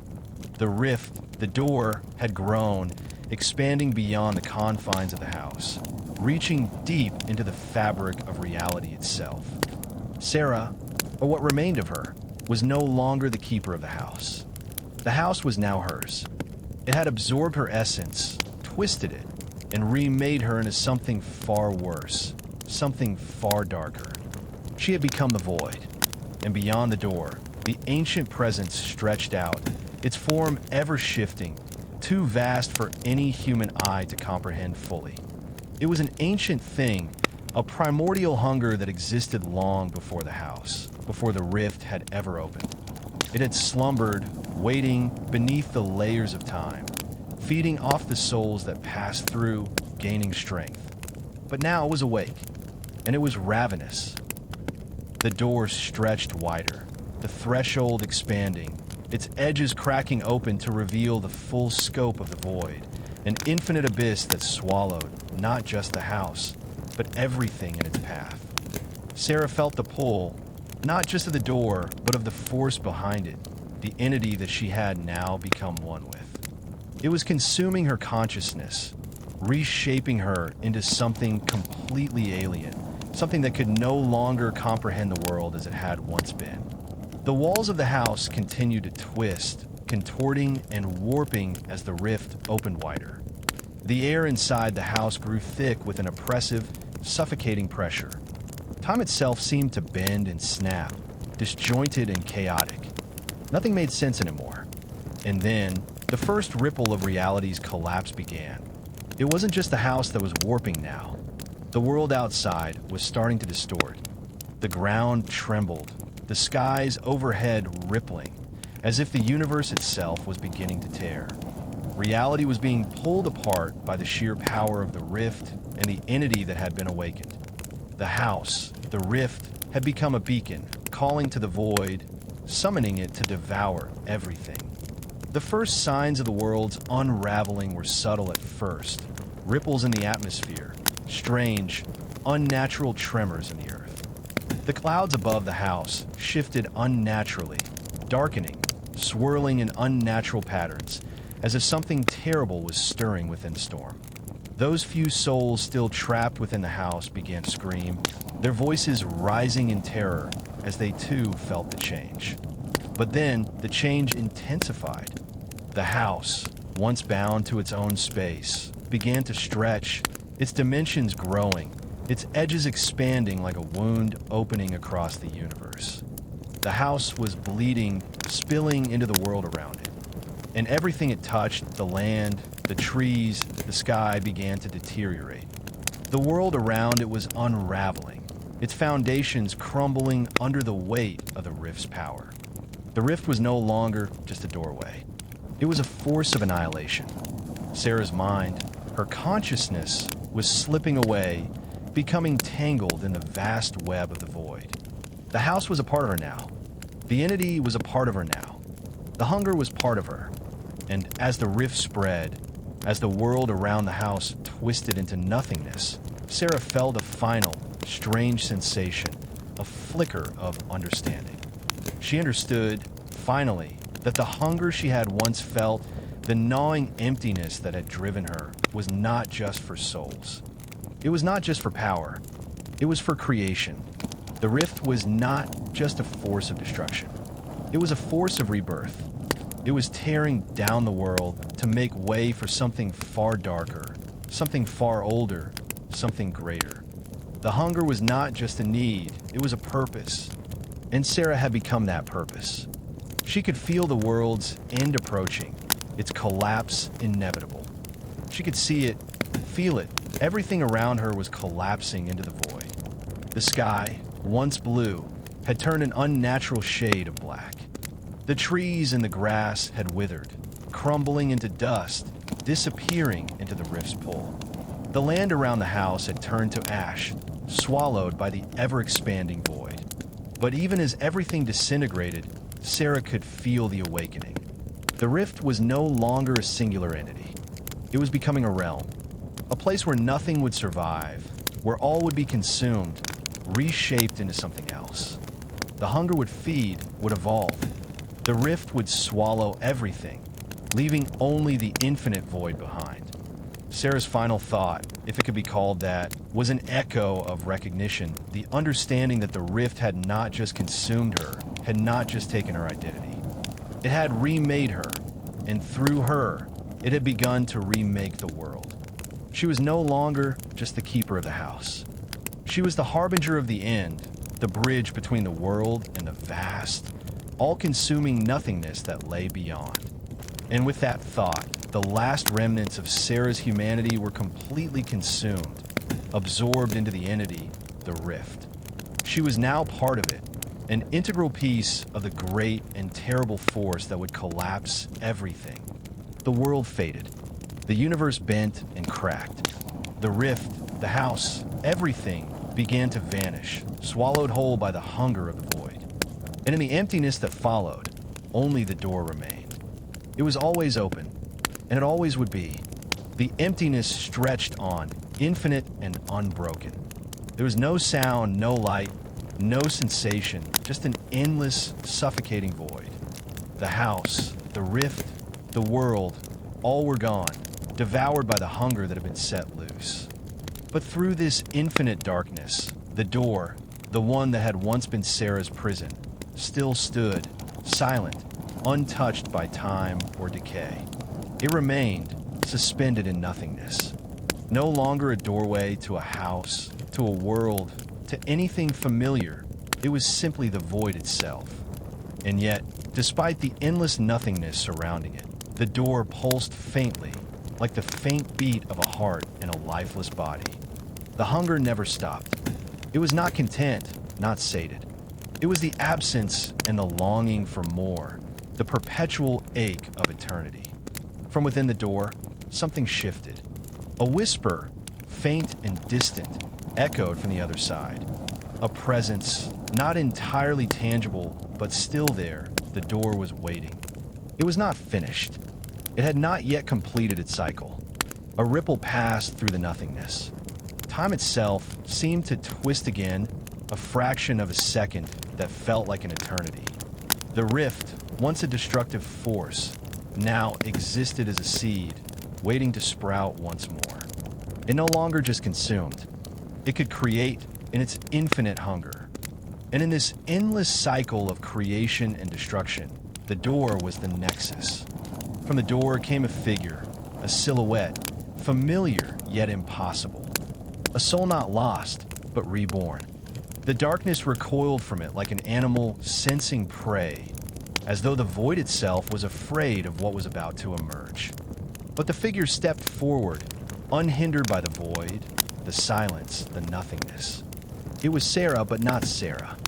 Her form flickered, half-formed, like an apparition, an echo of what had once been. Her eyes were dark, hollow, empty, yet within them there was a spark, a faint glimmer of something. Something new. She was the door, the keeper, the rift, but now she was also something else. And as she stepped fully into the void, the universe trembled. The nothingness recoiled as she moved, as though reality itself were shying away from her presence.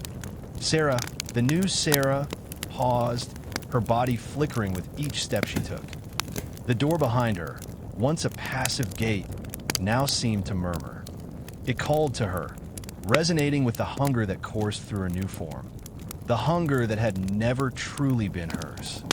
She was its creation, and yet, as Sarah stood, alone in the void, she felt it, the same gnawing emptiness that had haunted her, that had consumed her, and that now pulsed through her veins.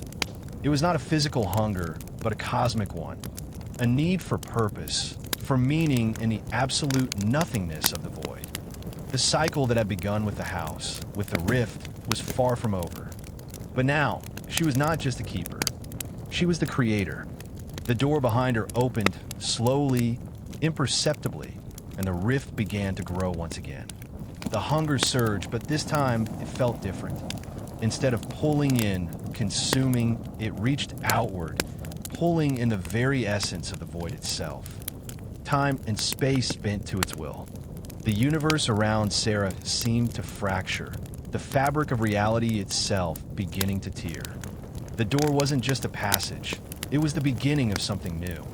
Something more. But this time, Sarah understood. The hunger was not just to consume, to destroy. It was to create anew, to begin the cycle again. The house, the rift, the void, it was all part of a greater design.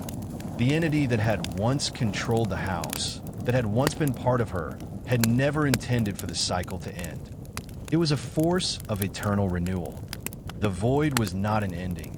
It was a beginning, a starting point from which everything could reemerge. Sarah, standing in the center of this great nothingness, realized that she was the vessel through which the cycle would continue. She was the bridge. And just as she had once opened the door to the souls, to the rift, she would now open it to the next creation.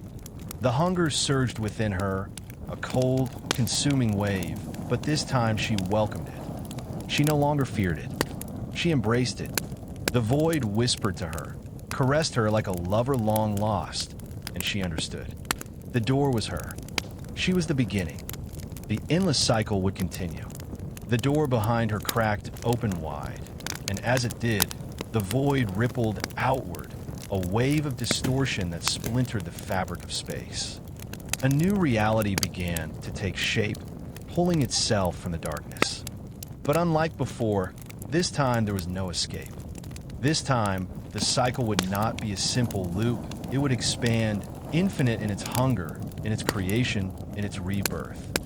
And as the world around her shifted, Sarah stepped forward. Her form solidified, and the echoes of the past, the souls, the house, the rift, faded into the void. The door closed behind her. There was no longer a world. There was no longer time. There was only the cycle, only the void. And Sarah, reborn, the eternal keeper, would always be the door. Always the beginning. And the hunger would never stop. The door was always open. The void pulsed with an energy far more ancient and incomprehensible than anything Sarah had ever known. There was no sense of up or down, no distinction between time and space, only the perpetual, infinite hunger that surged through her as she stood at the center of it all. She had become the cycle, the eternal anchor between the world of the living and the endless darkness. The door was no longer just a physical structure. It was her existence, the very essence of the rift itself, a force that transcended time, reality, and all things. As Sarah gazed into the expanse before her, the void began to swirl, coiling and unfurling like the tendrils of a vast, unseen organism. The hunger within her, a gnawing, insatiable void that sought not only to consume, but to reshape, called out to her. And in response, Sarah opened herself to it, embracing the weight of the force that had now become her essence. The rift behind her, the door shuddered.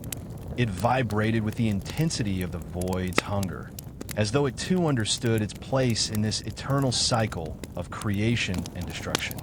There was a hum in the air, faint but growing louder, resonating with the power she had become. The void, the rift, and the door, they were one. The endlessness around her began to stretch, the boundaries of existence and non-existence blurring together. Sarah, for the first time since her transformation, felt the echo of the entity that had once driven her, the ancient presence that had called her into this cycle. But now, there was no more fear, no more confusion. There was only purpose. She felt the pull of the hunger again, this time less oppressive, more natural. She had become it. She was the hunger, the emptiness, and now she was ready to feed again, to create once more.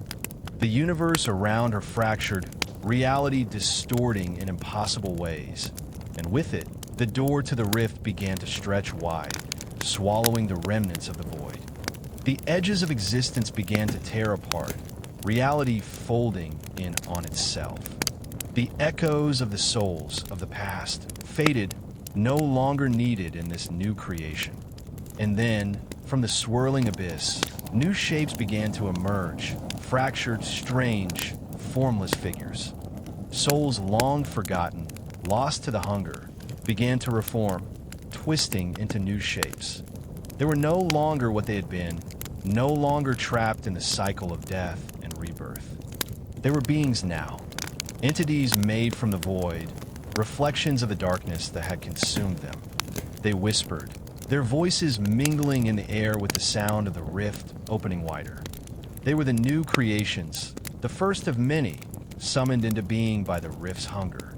And Sarah, the keeper, the creator, stood as the architect of this new world. She felt their presence surround her, merging with her, becoming part of the entity she had become. Each soul, each being was a part of her now. Each one was a seed planted in the fertile soil of the void, ready to grow into something else, something unknown. The door, now fully open, pulsed with energy, vibrating violently, as though it were on the verge of breaking apart. The hunger was growing, feeding not just on souls, but on creation itself. The rift was becoming a world, a living, breathing force that could consume everything, reshape it, and give birth to something entirely new. The first of the new beings reached out, its form made of flickering shadows and distorted whispers. It approached Sarah, its eyes hollow but filled with a strange recognition.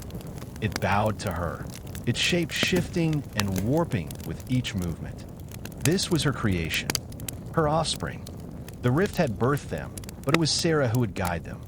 She would be their mother, the beginning.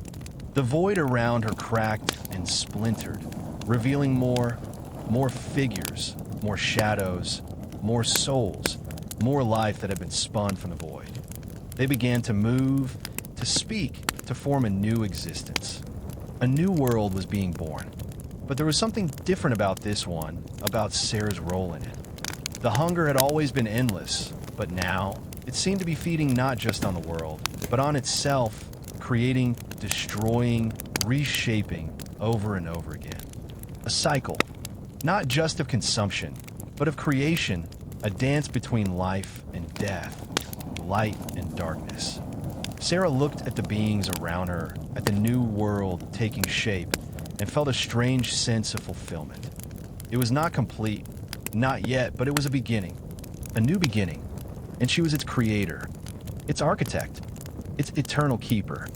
In this vast, empty place where all things had started, where the door had always been, there would always be hunger, always be creation. It would never stop. And Sarah, no longer just a human, no longer just a soul, was the hunger. She was the void. She was the door. The cycle would never end. The door would always open, and the hunger would always be waiting. The void, infinite and all-consuming, stretched beyond comprehension. But now, it felt alive in a way it had never been before. Every corner, every ripple in the endless expanse was filled with the pulse of creation, an energy far stronger than the insatiable hunger that had once ruled. The figures around Sarah, the first of her creations, moved through the swirling darkness, their forms shifting like liquid shadows, an odd blend of whispers and fleeting images. They were the new reality. They were born from the void, shaped by Sarah's will, but unlike the beings of old, unlike those who had once passed through the rift only to be consumed and reshaped again, they had been crafted with a purpose beyond mere consumption. Sarah, as the force of creation and destruction, felt a new awareness blooming within her. It was as though she had been blind to something greater, a deeper truth about the hunger that had driven her for so long. The hunger, the void, the rift, they were not just destructive forces. They were the beginning, the source of everything that would ever exist. Without the void, there could be no life. Without destruction, there could be no rebirth. In the past, she had thought the hunger was a curse, a force that ravaged and consumed without end. But now she understood. It was a cycle, a necessary one, for creation could never come without destruction, and destruction could never come without creation. The figures around her, her creations, began to gather, forming a silent circle. Each one was different, yet all shared the same hollow, empty eyes. They were part of her, born from the void, reflections of her will, yet still their own beings. They spoke in a language of broken whispers and fractured syllables, their voices blending into a melody of endless yearning. They looked at her, but they did not know her as she once had been. They did not see her as Sarah, the keeper of the house, the keeper of the rift. They saw her as the void, as the endless hunger, as the creator and destroyer of worlds. And as they gathered, something new began to emerge. A shifting form in the center of their circle, a figure far more familiar, far more human than any of the others. This one had eyes that were not hollow, but bright, sharp with recognition. A fragment of the old Sarah, twisted, reshaped by the hunger, but still her. This Sarah, the one that stood before her creations, was not a version of herself she recognized. It was as though the essence of her humanity had been distilled into something else, something darker, something more powerful. She had transcended the self she had once been, the keeper of the house, the keeper of souls. She was something more now. She was the beginning and the end. The being that had once been Sarah, the one who had opened the door, the one who had become the keeper, stepped forward, her body rippling with energy. Her form, once human, had become something otherworldly, her features distorted and endless. It was as though she had become the bridge between creation and destruction, her form merging with the void, becoming part of the cycle. Her creations bowed to her. They did not fear her, for they were born from her will. They had no need for fear. They were part of the great design. Sarah, the new Sarah, raised her hand, and as she did, the door to the void pulsed again, its edges flickering with a deep, consuming light. This time, it was no longer just a door.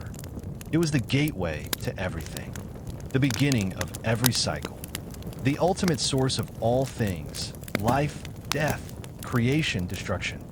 As the rift spread, as the void began to swell and consume, the new Sarah understood her true role. The hunger had never been meant to destroy everything. It had been meant to transform, to recreate. The void was not an enemy. It was a force that gave birth. It was a power beyond comprehension, and it had shaped her, had molded her into something greater. She was no longer a slave to the hunger. She was its master.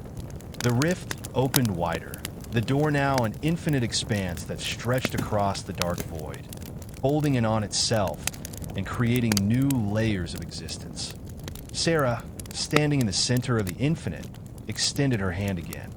The first of her creations, figures of shadows and whispers, stepped forward, gathering around her. And together, they began to weave. Reality, as it once was, began to fade. The old world, the old universe, was consumed by the rift. But it was not an end, it was a rebirth. The void wasn't just a place of nothingness. It was the canvas, and Sarah, the keeper, was now the artist, painting the foundation of a new reality. A reality where destruction and creation were one, where the cycle could never stop. The first of her creations began to form into shapes, beings of substance, minds capable of thinking, of feeling, of creating. They looked to Sarah for guidance, for direction, and she gave it to them. She whispered in their minds, weaving a new world from the threads of the void. The door, still open, continued to pulse.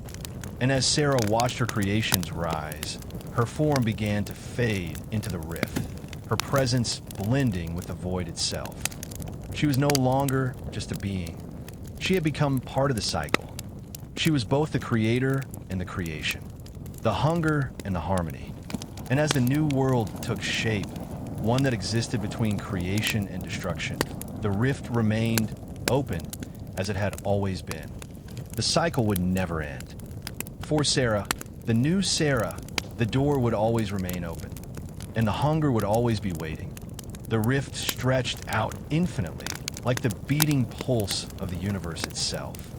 The world Sarah had begun to weave was still in its infancy, its foundations tentative, unsure, shifting between creation and destruction. But it was alive, something new, something different. And as her creations stepped forward, each with their own emerging consciousness, she could feel the weight of what she had become. Not just a creator, not just a destroyer, but the weaver of all things. She was no longer tied to the fragments of the past, the house, the rift, the old Sarah. That version of her, the one that had stepped through the door seeking an escape, had faded into the void. She was something greater, something that transcended time, space, and purpose. Her creations were not bound by the same rules that had once confined her. They were born of the void, made of darkness and light, but they could choose to become. They could choose to evolve. And so they did. The first few were simple, their forms malleable like clay, shifting and changing, as if trying to understand the nature of their existence. They murmured to each other in strange, disjointed voices, their bodies forming and dissolving as they tried to comprehend the void that surrounded them. There were no limits for them now, no boundaries. They could create their own world, reshape the very fabric of the rift itself. The sky above them shifted, swirling with deep purples, blues, and flashes of light. A horizon began to form, not of solid ground, but floating islands, patches of land suspended in the air by the force of the void. The landscape was alive, its nature ever shifting, responding to the thoughts and desires of Sarah's creations. But as they began to shape their world, they looked to her, not out of fear, but of longing. They needed something from her, the essence of what she had become. And Sarah felt it, a need, a deep hunger, not for souls, not for destruction, but for something more.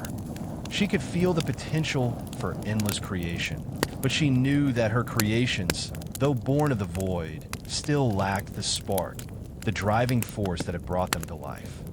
The void had given them form, but it was her essence that could give them meaning. Purpose. With a single thought, Sarah reached out. Her will rippled through the new world, weaving itself into the fabric of the floating islands, into the beings that now inhabited it. They began to glow, their bodies lighting up with a soft, golden hue. They began to remember. They began to understand. But it was not just her creations who felt the change. The hunger that had always lived within her began to stir again, this time not as a consuming force, but as a creative one. It was no longer the void's gnawing emptiness. It was the urge to give birth, to create, to shape, to bring new life into being. Sarah closed her eyes and let the hunger surge through her, focusing it outward. The rift opened wider, and from it poured not just beings, but ideas, concepts, and thoughts. They were not physical, not tangible, but as they flowed through her, they began to manifest in the new world. Colors that had never been seen before swirled in the sky. Shapes formed in the air as if the very idea of them was being birthed. Time and space no longer followed the same rules. They bent and shifted, creating endless possibilities. The world was no longer confined by reality. It was defined by will, by creation. The void was no longer something to fear. It was potential. It was the canvas of everything yet to come. Sarah could feel the stirrings of something else, something deep within the fabric of the new world. A darkness, a shadow that sought to twist the balance she had begun to weave. It was an echo of the old hunger, the one that had always been there. But now it was different. It was no longer a force that would merely consume. It was a force that would challenge, that would test the creation she had birthed. It was not destruction, but opposition. It was the counterbalance to the creative spark she had ignited. And Sarah knew what she had to do. She could not allow this shadow to consume the new world she had begun. She was the creator, the weaver, but she was also its protector. The hunger within her stirred once more, but this time, she shaped it into a shield. A barrier that would hold back the darkness, a force that would guard the fragile world she had begun. The void trembled as she summoned the will to act. The shadow stretched, trying to reach out, but Sarah's essence surged forward, intertwining with the world she had created. She bent the very fabric of the void to her will, forcing it to take shape to hold. The battle between creation and destruction began. The shadow pressed harder, clawing at the edge of reality, seeking to tear through the protective barriers Sarah had woven. But she stood firm, her essence merging with the rift, with the void. She was both the door and the keeper, both the beginning and the end. She was the cycle that would never stop. The world trembled, but did not break. The hunger, once a force of sheer destruction, now became the vessel of creation, holding the darkness at bay, allowing the new world to grow. And then, in the center of the shifting expanse, Sarah felt it. A heartbeat. The pulse of the new world she had created. The cycle of life and death, creation and destruction, was now alive, vibrating through the void. The hunger, still there, was no longer an enemy. It was now part of the balance. The cycle. And Sarah, standing at the center of it all, understood. The hunger would never stop. The rift would never close. But that was how it was meant to be. The door would always remain open, and the cycle would continue. Forever. The world around Sarah continued to pulse and shift, its ever-changing landscape now thriving with the harmony of creation and destruction. The shadow that had threatened to unravel everything was now a quiet whisper in the background, held at bay by the sheer force of her will. But Sarah knew it would always be there, lurking, waiting for its moment to challenge the balance she had fought so hard to create. She stood in the heart of the rift, her consciousness stretching across the vastness of the new world she had woven. The creations, her children, now roamed freely, their forms more solid, more defined. They began to explore the world, each seeking to understand their purpose, to make sense of the void from which they had emerged. Some gathered in groups, creating new cities built from the very essence of the landscape. Others experimented with the strange forces of nature, bending the elements to their will. The air shimmered with new ideas, new creations taking shape in real time. The world was alive in a way that was both beautiful and terrifying. And Sarah, as its creator and protector, could feel the weight of her responsibility growing with each passing moment. She had given them life, but now she must guide them. For though the void was full of infinite possibilities, it was also full of chaos. Without guidance, without structure, the world could easily unravel again, slipping back into the unrelenting hunger she had once embraced. In the distance, beyond the floating islands and swirling skies, Sarah could feel something stirring. It wasn't the darkness she had kept at bay, nor was it the hunger she had reshaped into something else.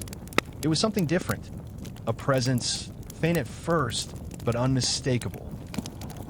It was another force, an entity not born of the void, not created by her, but something older, something that had been lurking in the edges of existence, waiting for the moment when the world she had woven would be ready. This entity felt ancient, familiar in a way that made Sarah's skin crawl. It was the echo of something that had come before, the primordial force that had shaped the void before her. Sarah closed her eyes, feeling the pull of this presence. It wasn't just an external force. It was something that seemed to have been part of her all along. A whisper in her mind, an unsettling feeling in her gut. She had created this world to be perfect, but it had always been incomplete. There had been a part of her, something untouched by the hunger, something she had forgotten. A fissure appeared in the fabric of the world she had woven, a crack that spread like a wound across the sky. The air grew heavy with tension, as if the very fabric of existence was about to snap. The presence grew stronger. Her children, the creations, paused in their movements, sensing the shift in the world. They gathered in the open fields, looking up at the sky, at the crack in the air that had appeared. There was fear in their eyes, but they did not understand what it was. They could feel it. Something was coming. The fissure widened, and from it, something began to emerge. A being draped in the darkness of the void, but not like anything Sarah had created. This being was older, wiser, and as it stepped through the crack in the fabric of the world, Sarah could feel the weight of its presence. It was the manifestation of the first hunger, the force that had given birth to the void before creation had even begun. Sarah's heart raced as she recognized the entity. This was the force she had once feared, the one that had driven her to open the door in the first place, the entity that had always existed at the heart of the void, the thing that had set the cycle into motion. The hunger in its purest form. But Sarah was no longer the helpless keeper she had once been. She had woven this world from the very threads of the void, and now she was its master. She had become the force that could shape it, create it, destroy it. She had become the very essence of the cycle. And yet, even as the hunger grew closer, Sarah felt a strange pull, a longing for something she couldn't name. The hunger had always been a destructive force, but now it felt different. It wasn't just a force of annihilation. It felt like the beginning of everything. The very thing that could spark life and death, creation and destruction. It was, in its own twisted way, part of the balance she had created. But could she control it? Could she tame the force that had consumed so much? Or would she lose herself to it once more? The dark figure approached, its eyes burning with ancient fire, its form ever shifting as it absorbed the very essence of the void around it. The rift trembled under its weight, threatening to tear the world apart once more. Sarah took a deep breath and stepped forward. Her essence thrummed with power.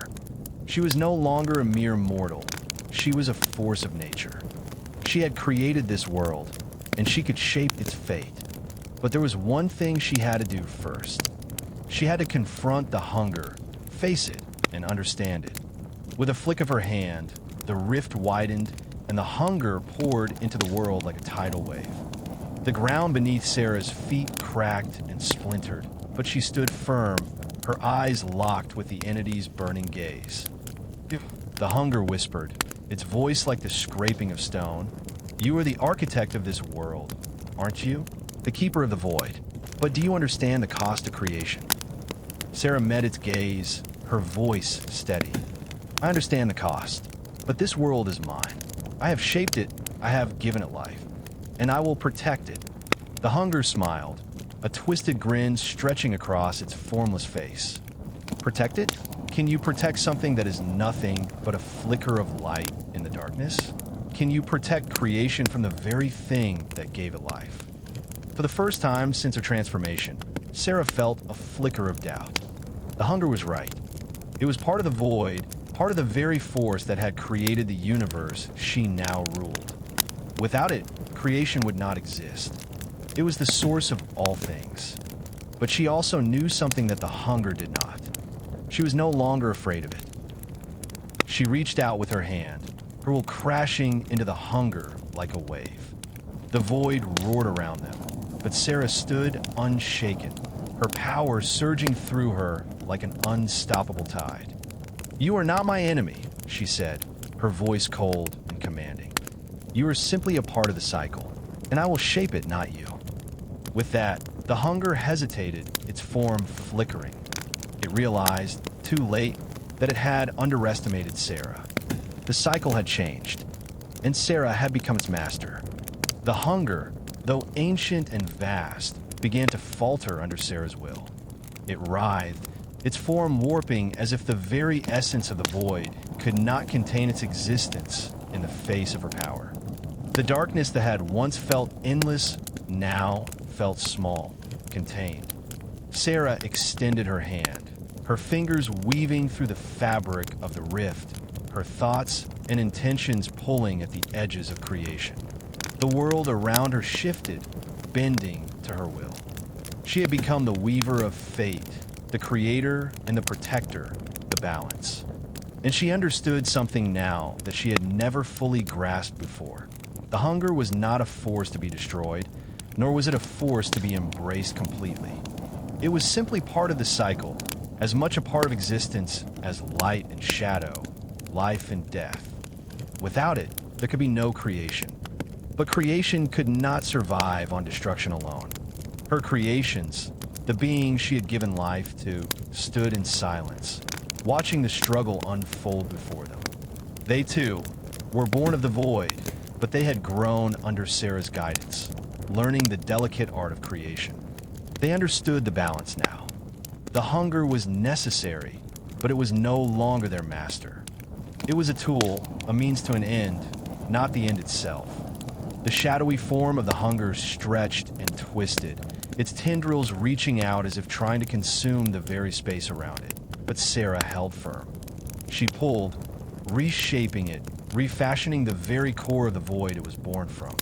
The hunger slowed, its ravenous pace reduced to a mere murmur as it felt itself being contained, not by force, but by understanding. "You do not control me," the hunger rumbled, its voice like the grinding of stone. "I'm the void that birthed everything. You cannot reshape that." Sarah's lips curled into a knowing smile. "No, I do not control you," she whispered. "I coexist with you." With a final surge of will, Sarah expanded the rift once more, not to consume, but to connect, to link the hunger with a new world, to bind it with the very cycle she had set in motion.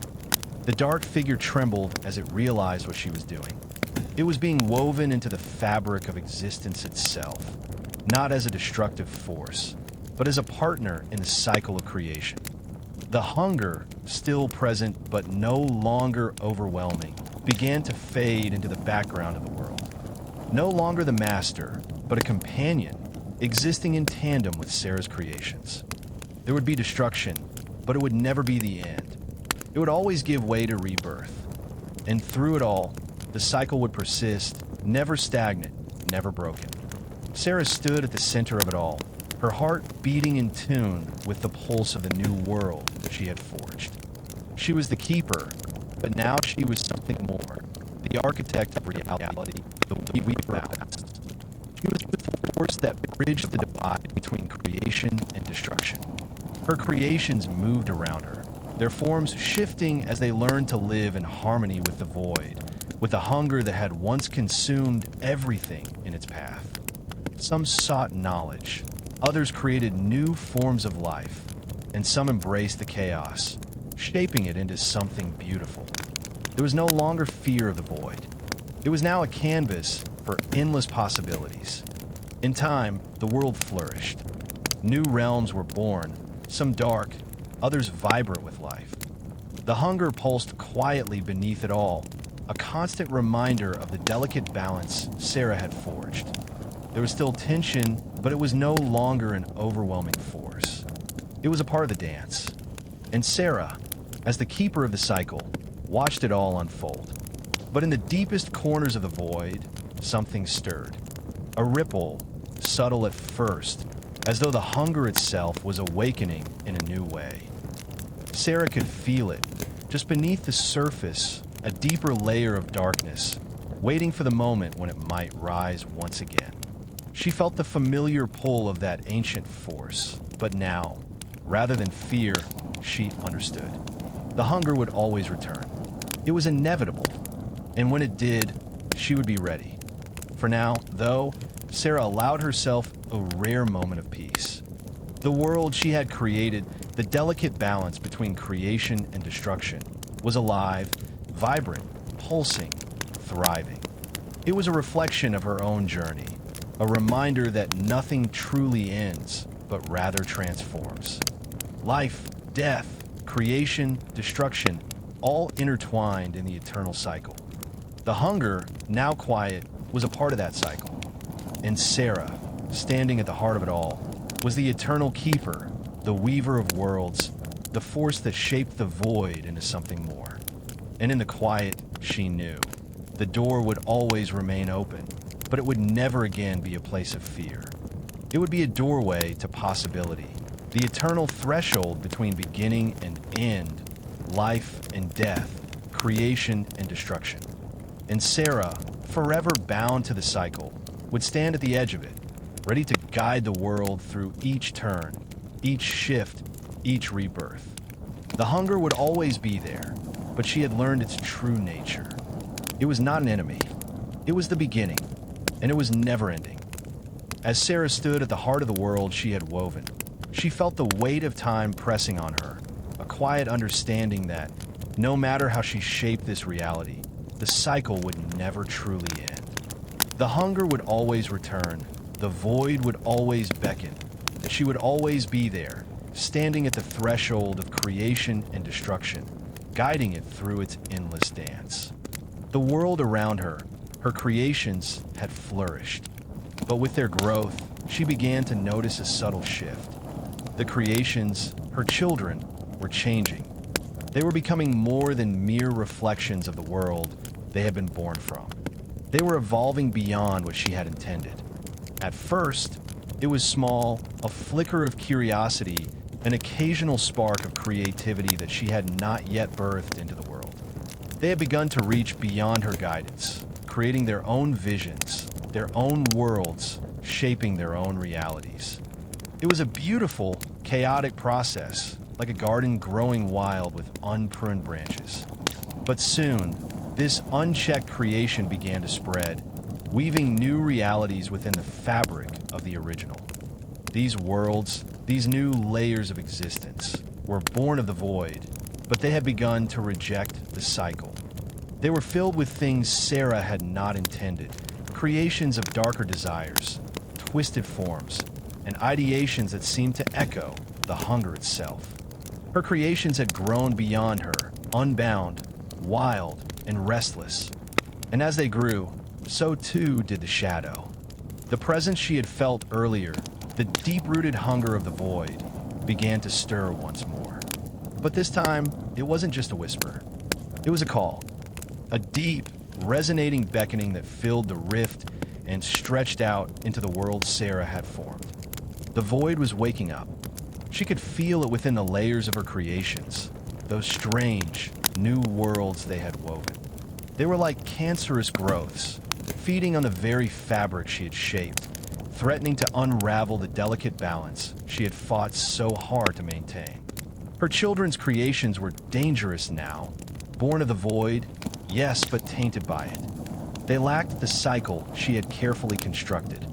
Without it, without her guidance, they had become chaotic, feeding off the hunger, drawing it into their world. And Sarah knew.